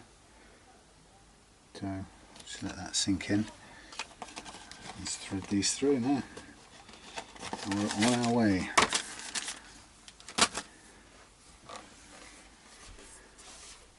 So it's always, when you come to restring a strat, it's always easier to leave the back plate off, so you can get the strings through. You can see the coating on these. These are definitely Elixirs. Maybe.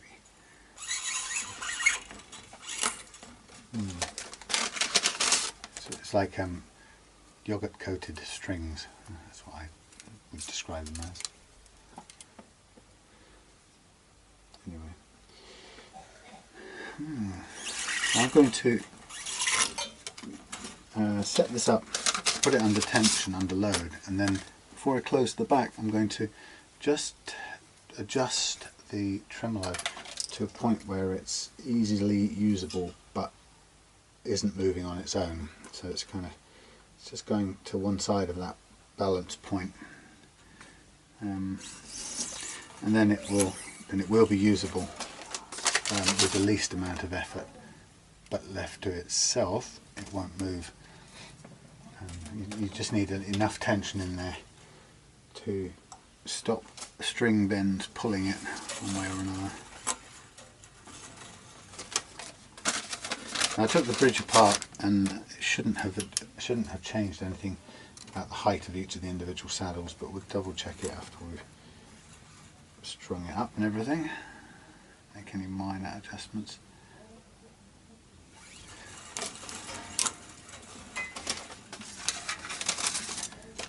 Okay, so this is a 10. Good looking shiny strings, I'm going to give you that much. You get the actual Elixirs, you're definitely paying premium stuff.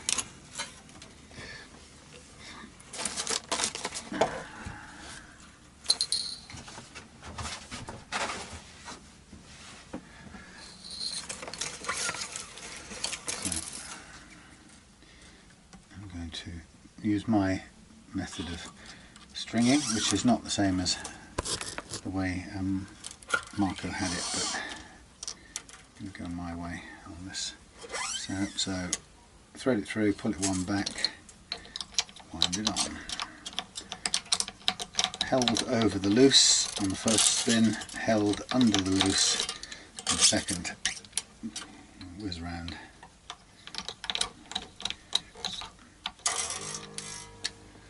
Voila.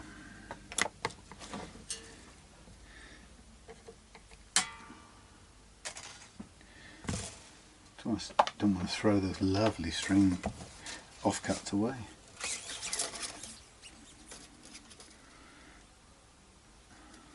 Right. So the secret of keeping your guitar, or getting your guitar to play in tune, is twofold, two parts. One is getting the nut slots right, so that they don't have any gripping at all when the strings pass through them. Even the tiniest amount of friction holding the strings in place or stopping them move freely will cause a build-up of tension on one side of the nut compared to the other, and the result will be that the tension is released when it'll hold the tension until you bend a string, whether with your finger or a tremolo or a big strum, or whatever you do. But it will hold that uneven tension until the point you knock it out, and it will pull the held bit of string through the nut, thereby equalising the force. And in equalising the force, the way it equalises it results in a detuning. So the two components of stable tuning are, first of all, getting the nut slots right, and secondly, the next biggest thing is getting all of your residual slack out of your new strings before you play. And that takes physical effort, concerted effort. And I keep hearing people, or seeing people comment in YouTube and threads and things saying, well, can't you just, I tune it up a tone sharp, leave it overnight, and by the time I come back to it tomorrow it's settled back to where it should be, and I just go, and I'm good to go. And I guarantee you, if you brought that guitar to me and I just gave the strings a massive pull, I could detune them right there and then, even if it was a year after you'd originally strung them and thought they'd stabilised. The strings will hold that slack for a very, very long time, years, and only physical force of some kind will discharge it. And the secret is, whether you like the idea of it or not, is you either release that tension yourself, or the guitar will do it when it feels like it and when you least need it, which is when you're playing, doing a solo or something. So, like I say, the only way to do it is to put the physical concerted effort into doing it at the beginning,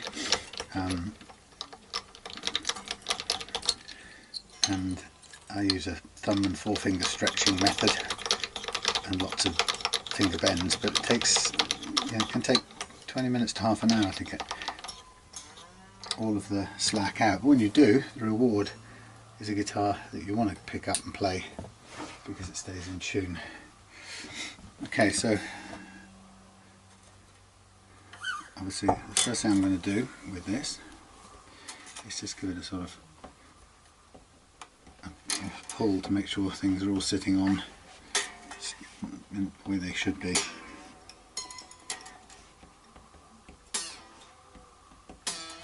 And then I'm going to take a note off here.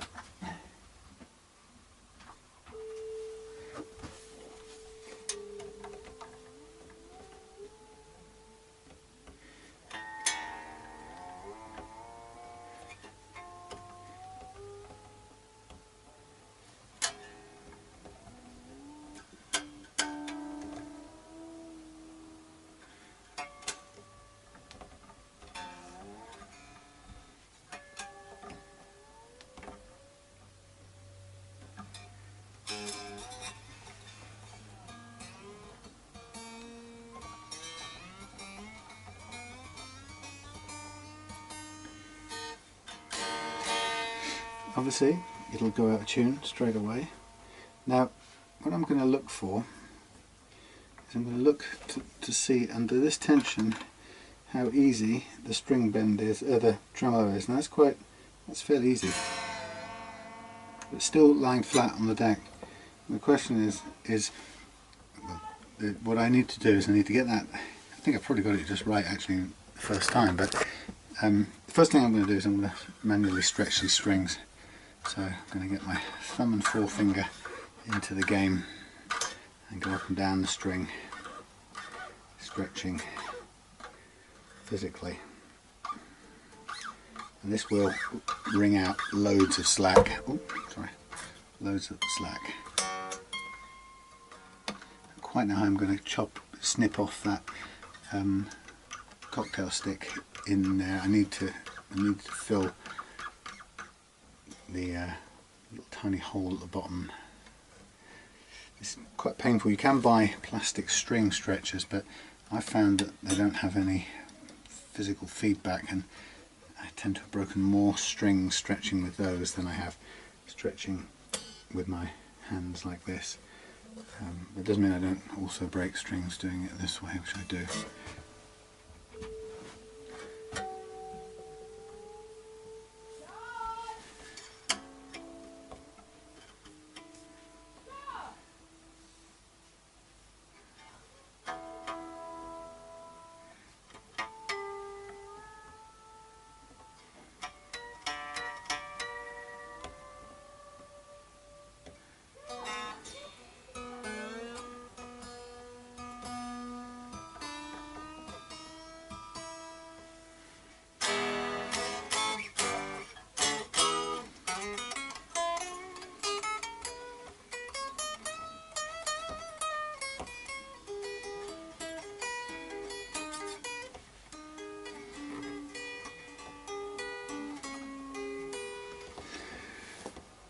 Okay, I'm still missing that. I made this plastic plectrum which is exactly invisible on a white surface.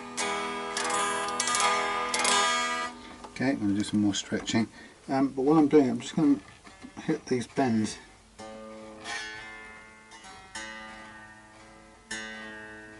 Right, so that's what that's telling me is it's bending under note bends. It's causing the tremolo to lift a bit, so I'm going to add a little bit more tension to it, and that's obviously going to throw everything out of tune slightly. I will reset that. So what I'm doing is I'm hitting a note,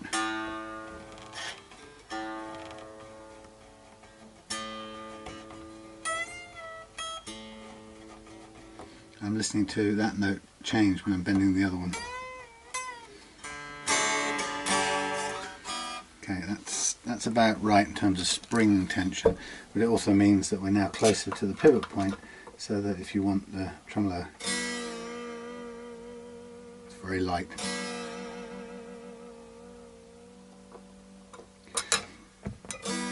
So more stretching, and then just keep doing this, maybe off camera for a bit. And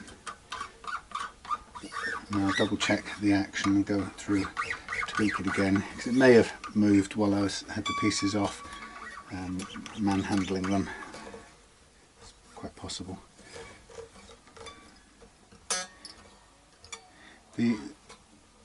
Another thing I notice with these little butterfly string trees, they're not ideal. There's too much surface to grab the metal, and sometimes, not on this guitar but on many, you can think you're getting rid of all the pings in the nut slots and you keep hearing it pinging and you think it's the nut slots, but it turns out to be that.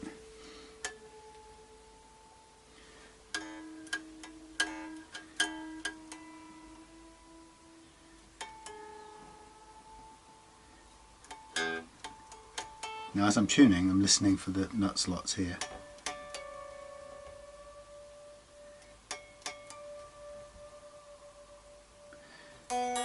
It seems to be strings are going through very smoothly.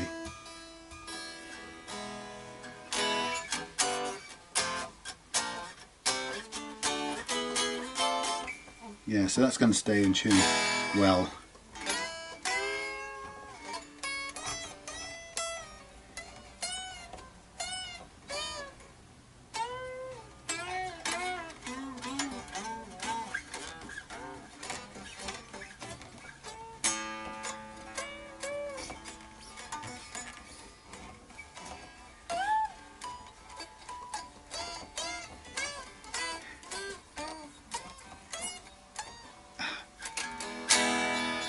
Close.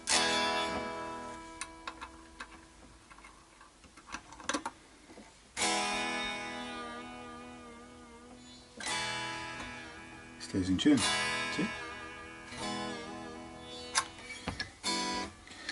Okay, we're almost there. Take one more tuning for a minute.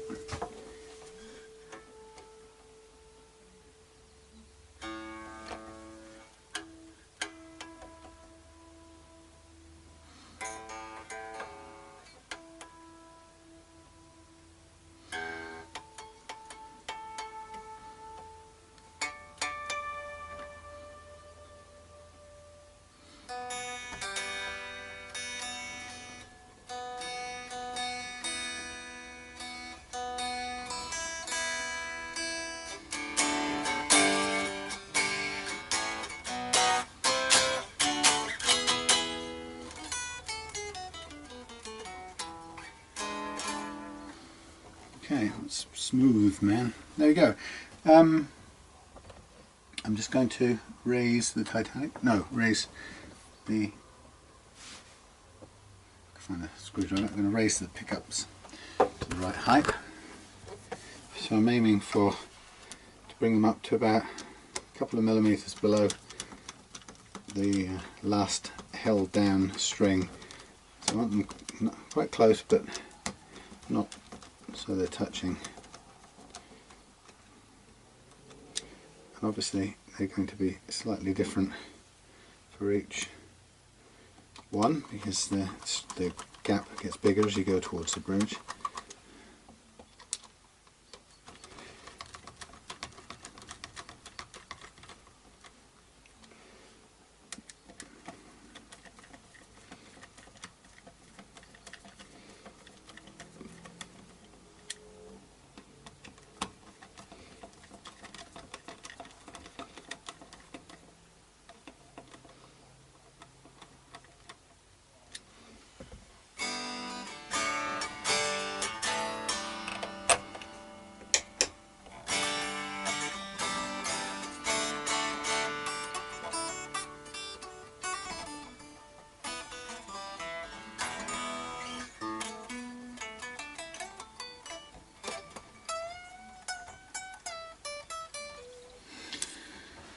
Right, I'm just going to tweak the action now one more time, for which I'll use the other glasses. Still got that truss rod cover thing drying, which I have to remember not to ignore. Okay, we've gone a bit low on that one.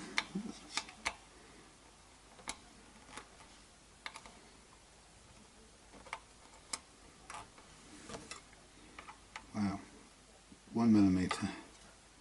Wow, that's under.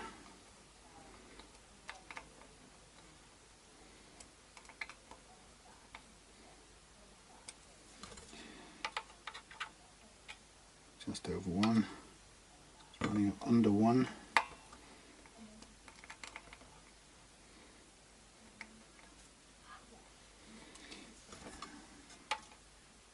Just over 1, that's good.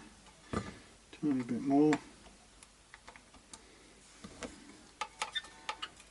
Yeah. Down a bit on the D, a tiny fraction.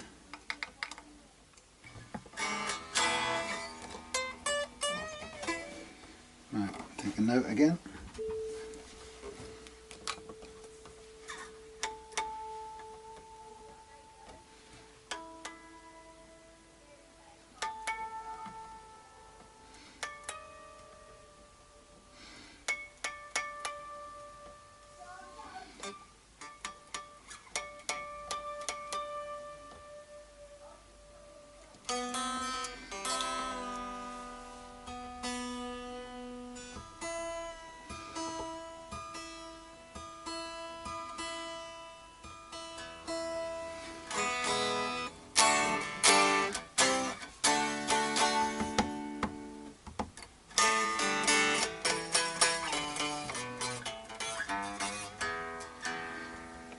Okay.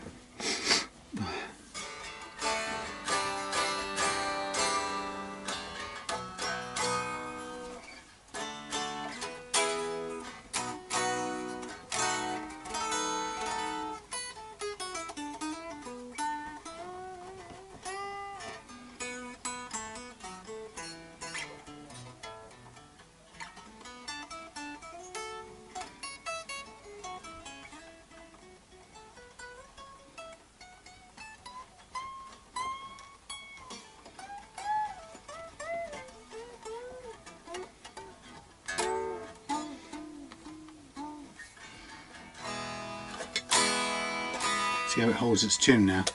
Stretch it to bits and it still holds its tune. Okay, so last thing really. So I'll just put this on stun.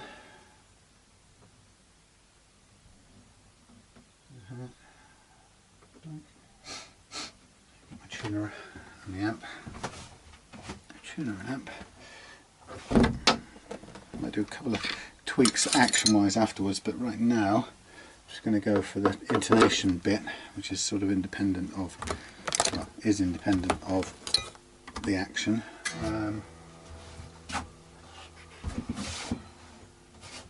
Strap. Strap, strap, strap. Better to do this on the strap.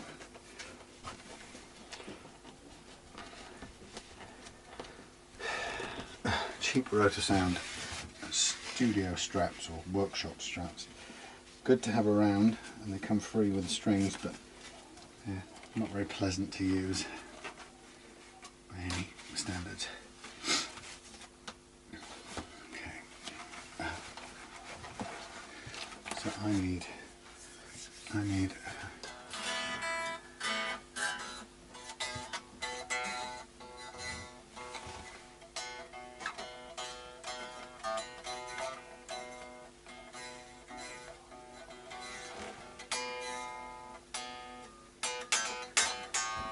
find a screwdriver for the job. Right. Okay.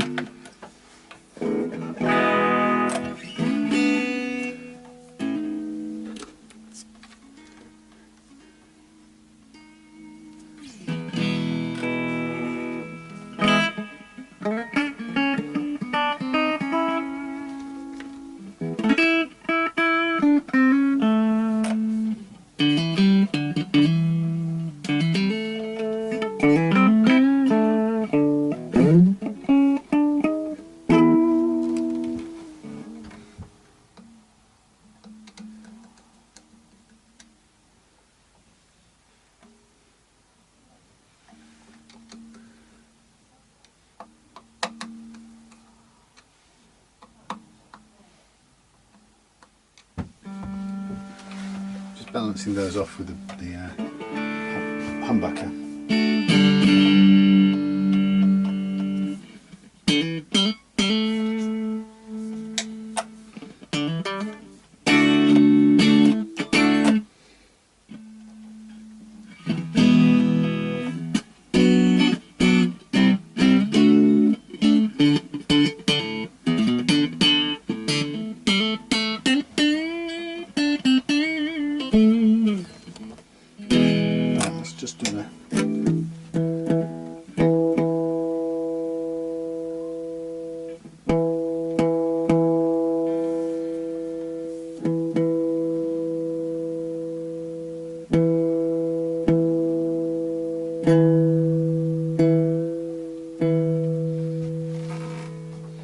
Interesting.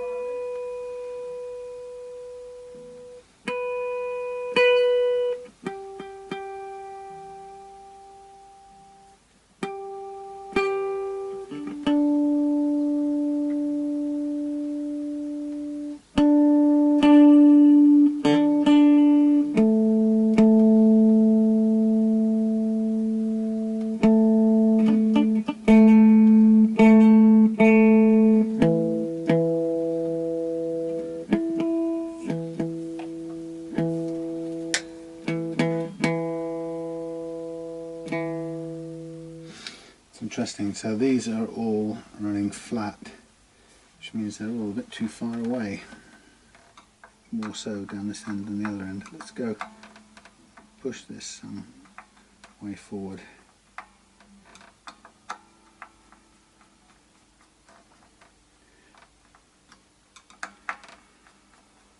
See what we get.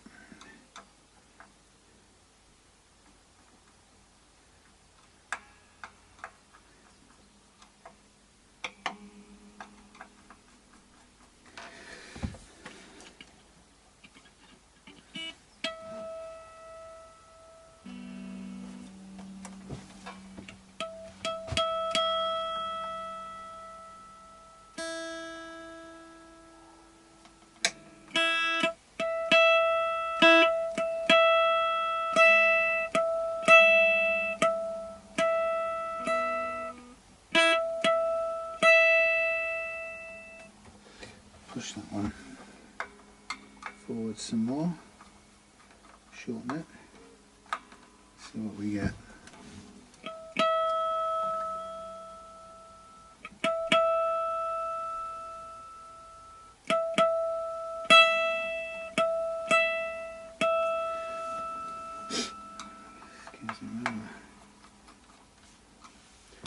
I'm running out of intonation room there now.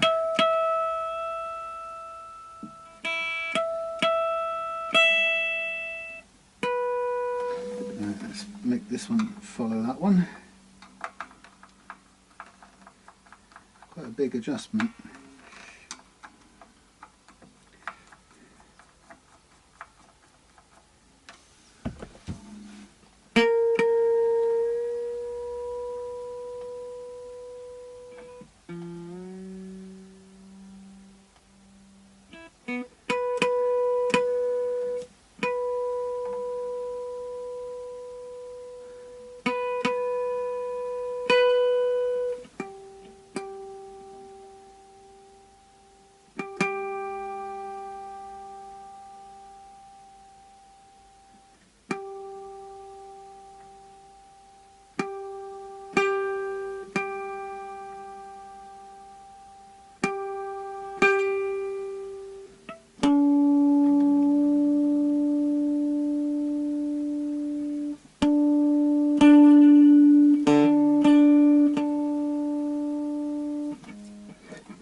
That one forward.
Just tighten this down a tiny little bit.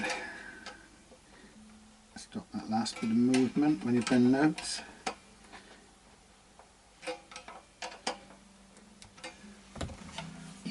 I'm going to go and use my other tuner.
use the plug-in tuner to assess that low E, because I don't think I'm getting a good reading off this app.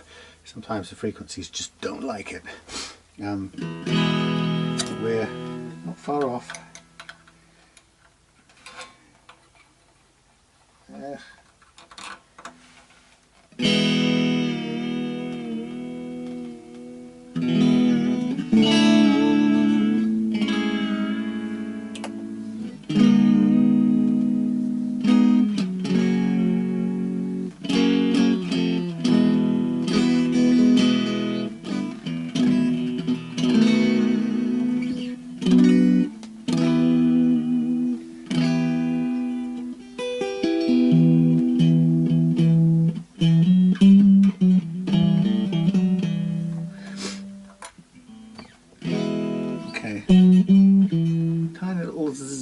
Of the sounds there.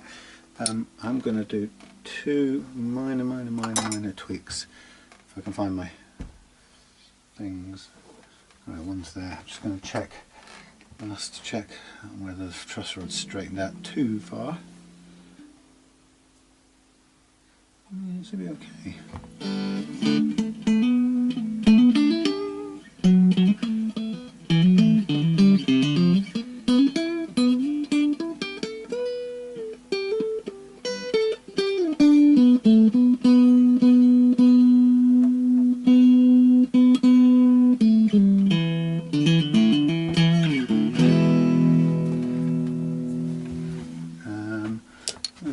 Tiny tweak on this to the tune of, I think, a quarter of a tone on each one only. I can find the adjusters. So fiddly. So literally a quarter of a tone on each saddle.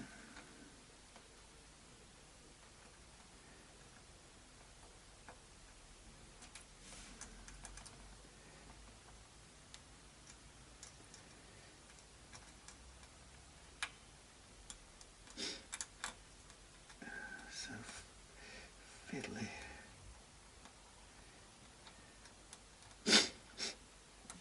Right. That's beautifully out of tune.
Okay, end of. And the birds are tweeting as the sun goes down. So I've done the intonation. It's come quite a lot further forward than I would have expected, but now I remember Marco saying on his email that the intonation was shot to bits as well by the sounds of it. So yep, it was. So it's come a long way forward, but it's intonated. So now what I'm just going to do now is the last couple of tiny things. I'm just going to try and snip off the end of this, whatever I call it, wood thing, toothpick thing that I used to just, oh, it didn't work, damn it. Okay, that's no good. I tried to fill the hole, it didn't work. I think there's only one way for it. I'm going to make a little bit of resin, because that will at least fit in the hole and stay where it's told to be. And then we'll be able to get a little bit of grip in there, at least enough to open and close, or take off, open and close, remove and refit the thingy truss rod cover several times. So it's a little tiny bit of my favourite stuff. It's not bad at all for little fills like this, and it will dry fairly quickly. I mean, one way to do it is to put some on and then put the screw in on top of that, which we could do. Anyway, let me just get this on. So, having done the intonation, I'll try and squidge this into the hole. It's very difficult because it's a very glutinous substance. Don't mind it sticking out a bit, just want it in there as much as possible. Yeah, so what we've got to do is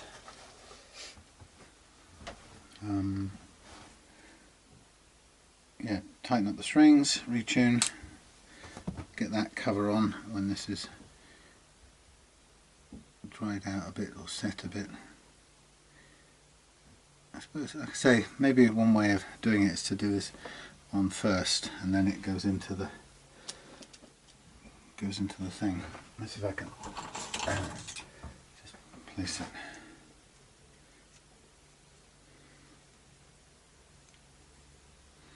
Kind of difficult, really, because doesn't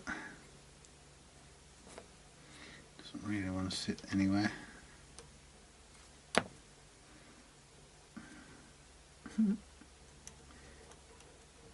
Come on.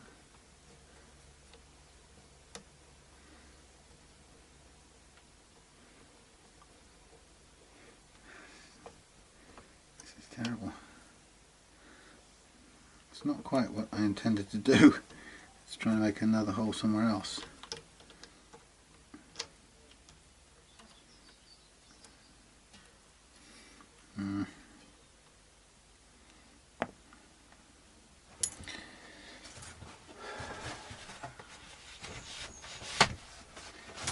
Slightly annoying little thing, because as I said, there isn't enough room. I can't get this into that hole. I think I'm just going to have to, let's just chuck this out. I'm going to have to leave it and let it set and come back to it, because otherwise it's never going to stay there long enough.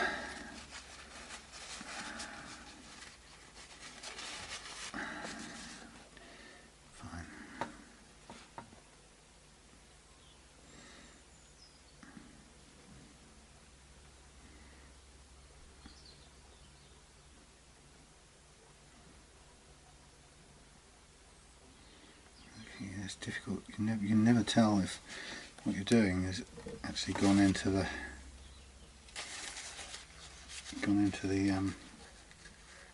hole or not.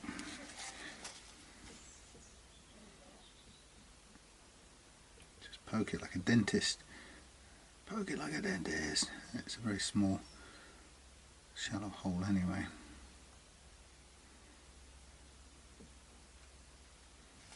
Well,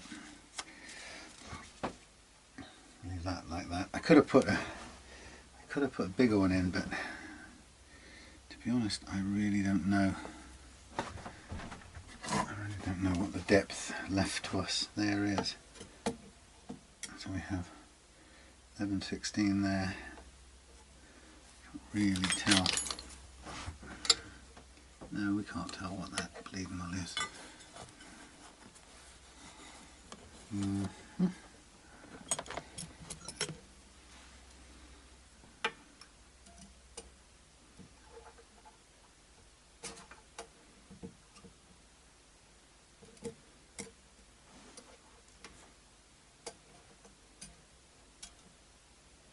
Yeah, I don't want to risk it. I don't want to draw any further in with a longer one. Well, I'm just going to leave that set, and then we have a flat surface, and after that I can then screw that in and it will bite into it. Better than nothing. Right, so while I'm at it, I'm going to put a little bit of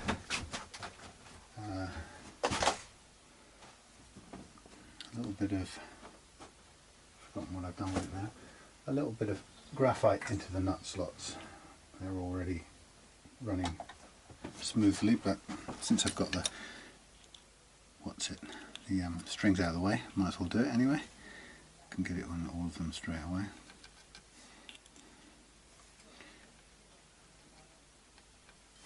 And then we're done. I shall take it in, get it lined up, ready for its travelling.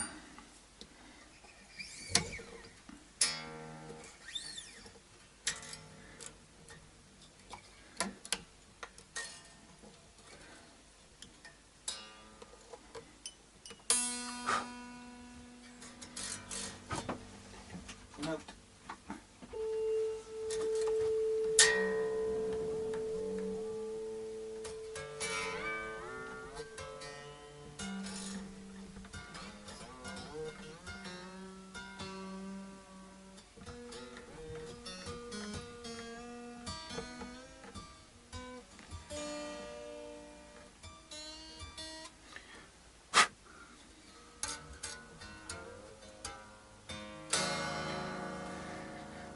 Right, leave that to dry and then I'll come back to it. Right, that's about it. There we go. Pacifica done. Truss rod cover to add afterwards. Intonation set, everything done. So thank you for watching, and I'll see you again on another guitar. I know which one's coming up next. It's going to be Bob's Epiphone Les Paul, so we'll see that one tomorrow.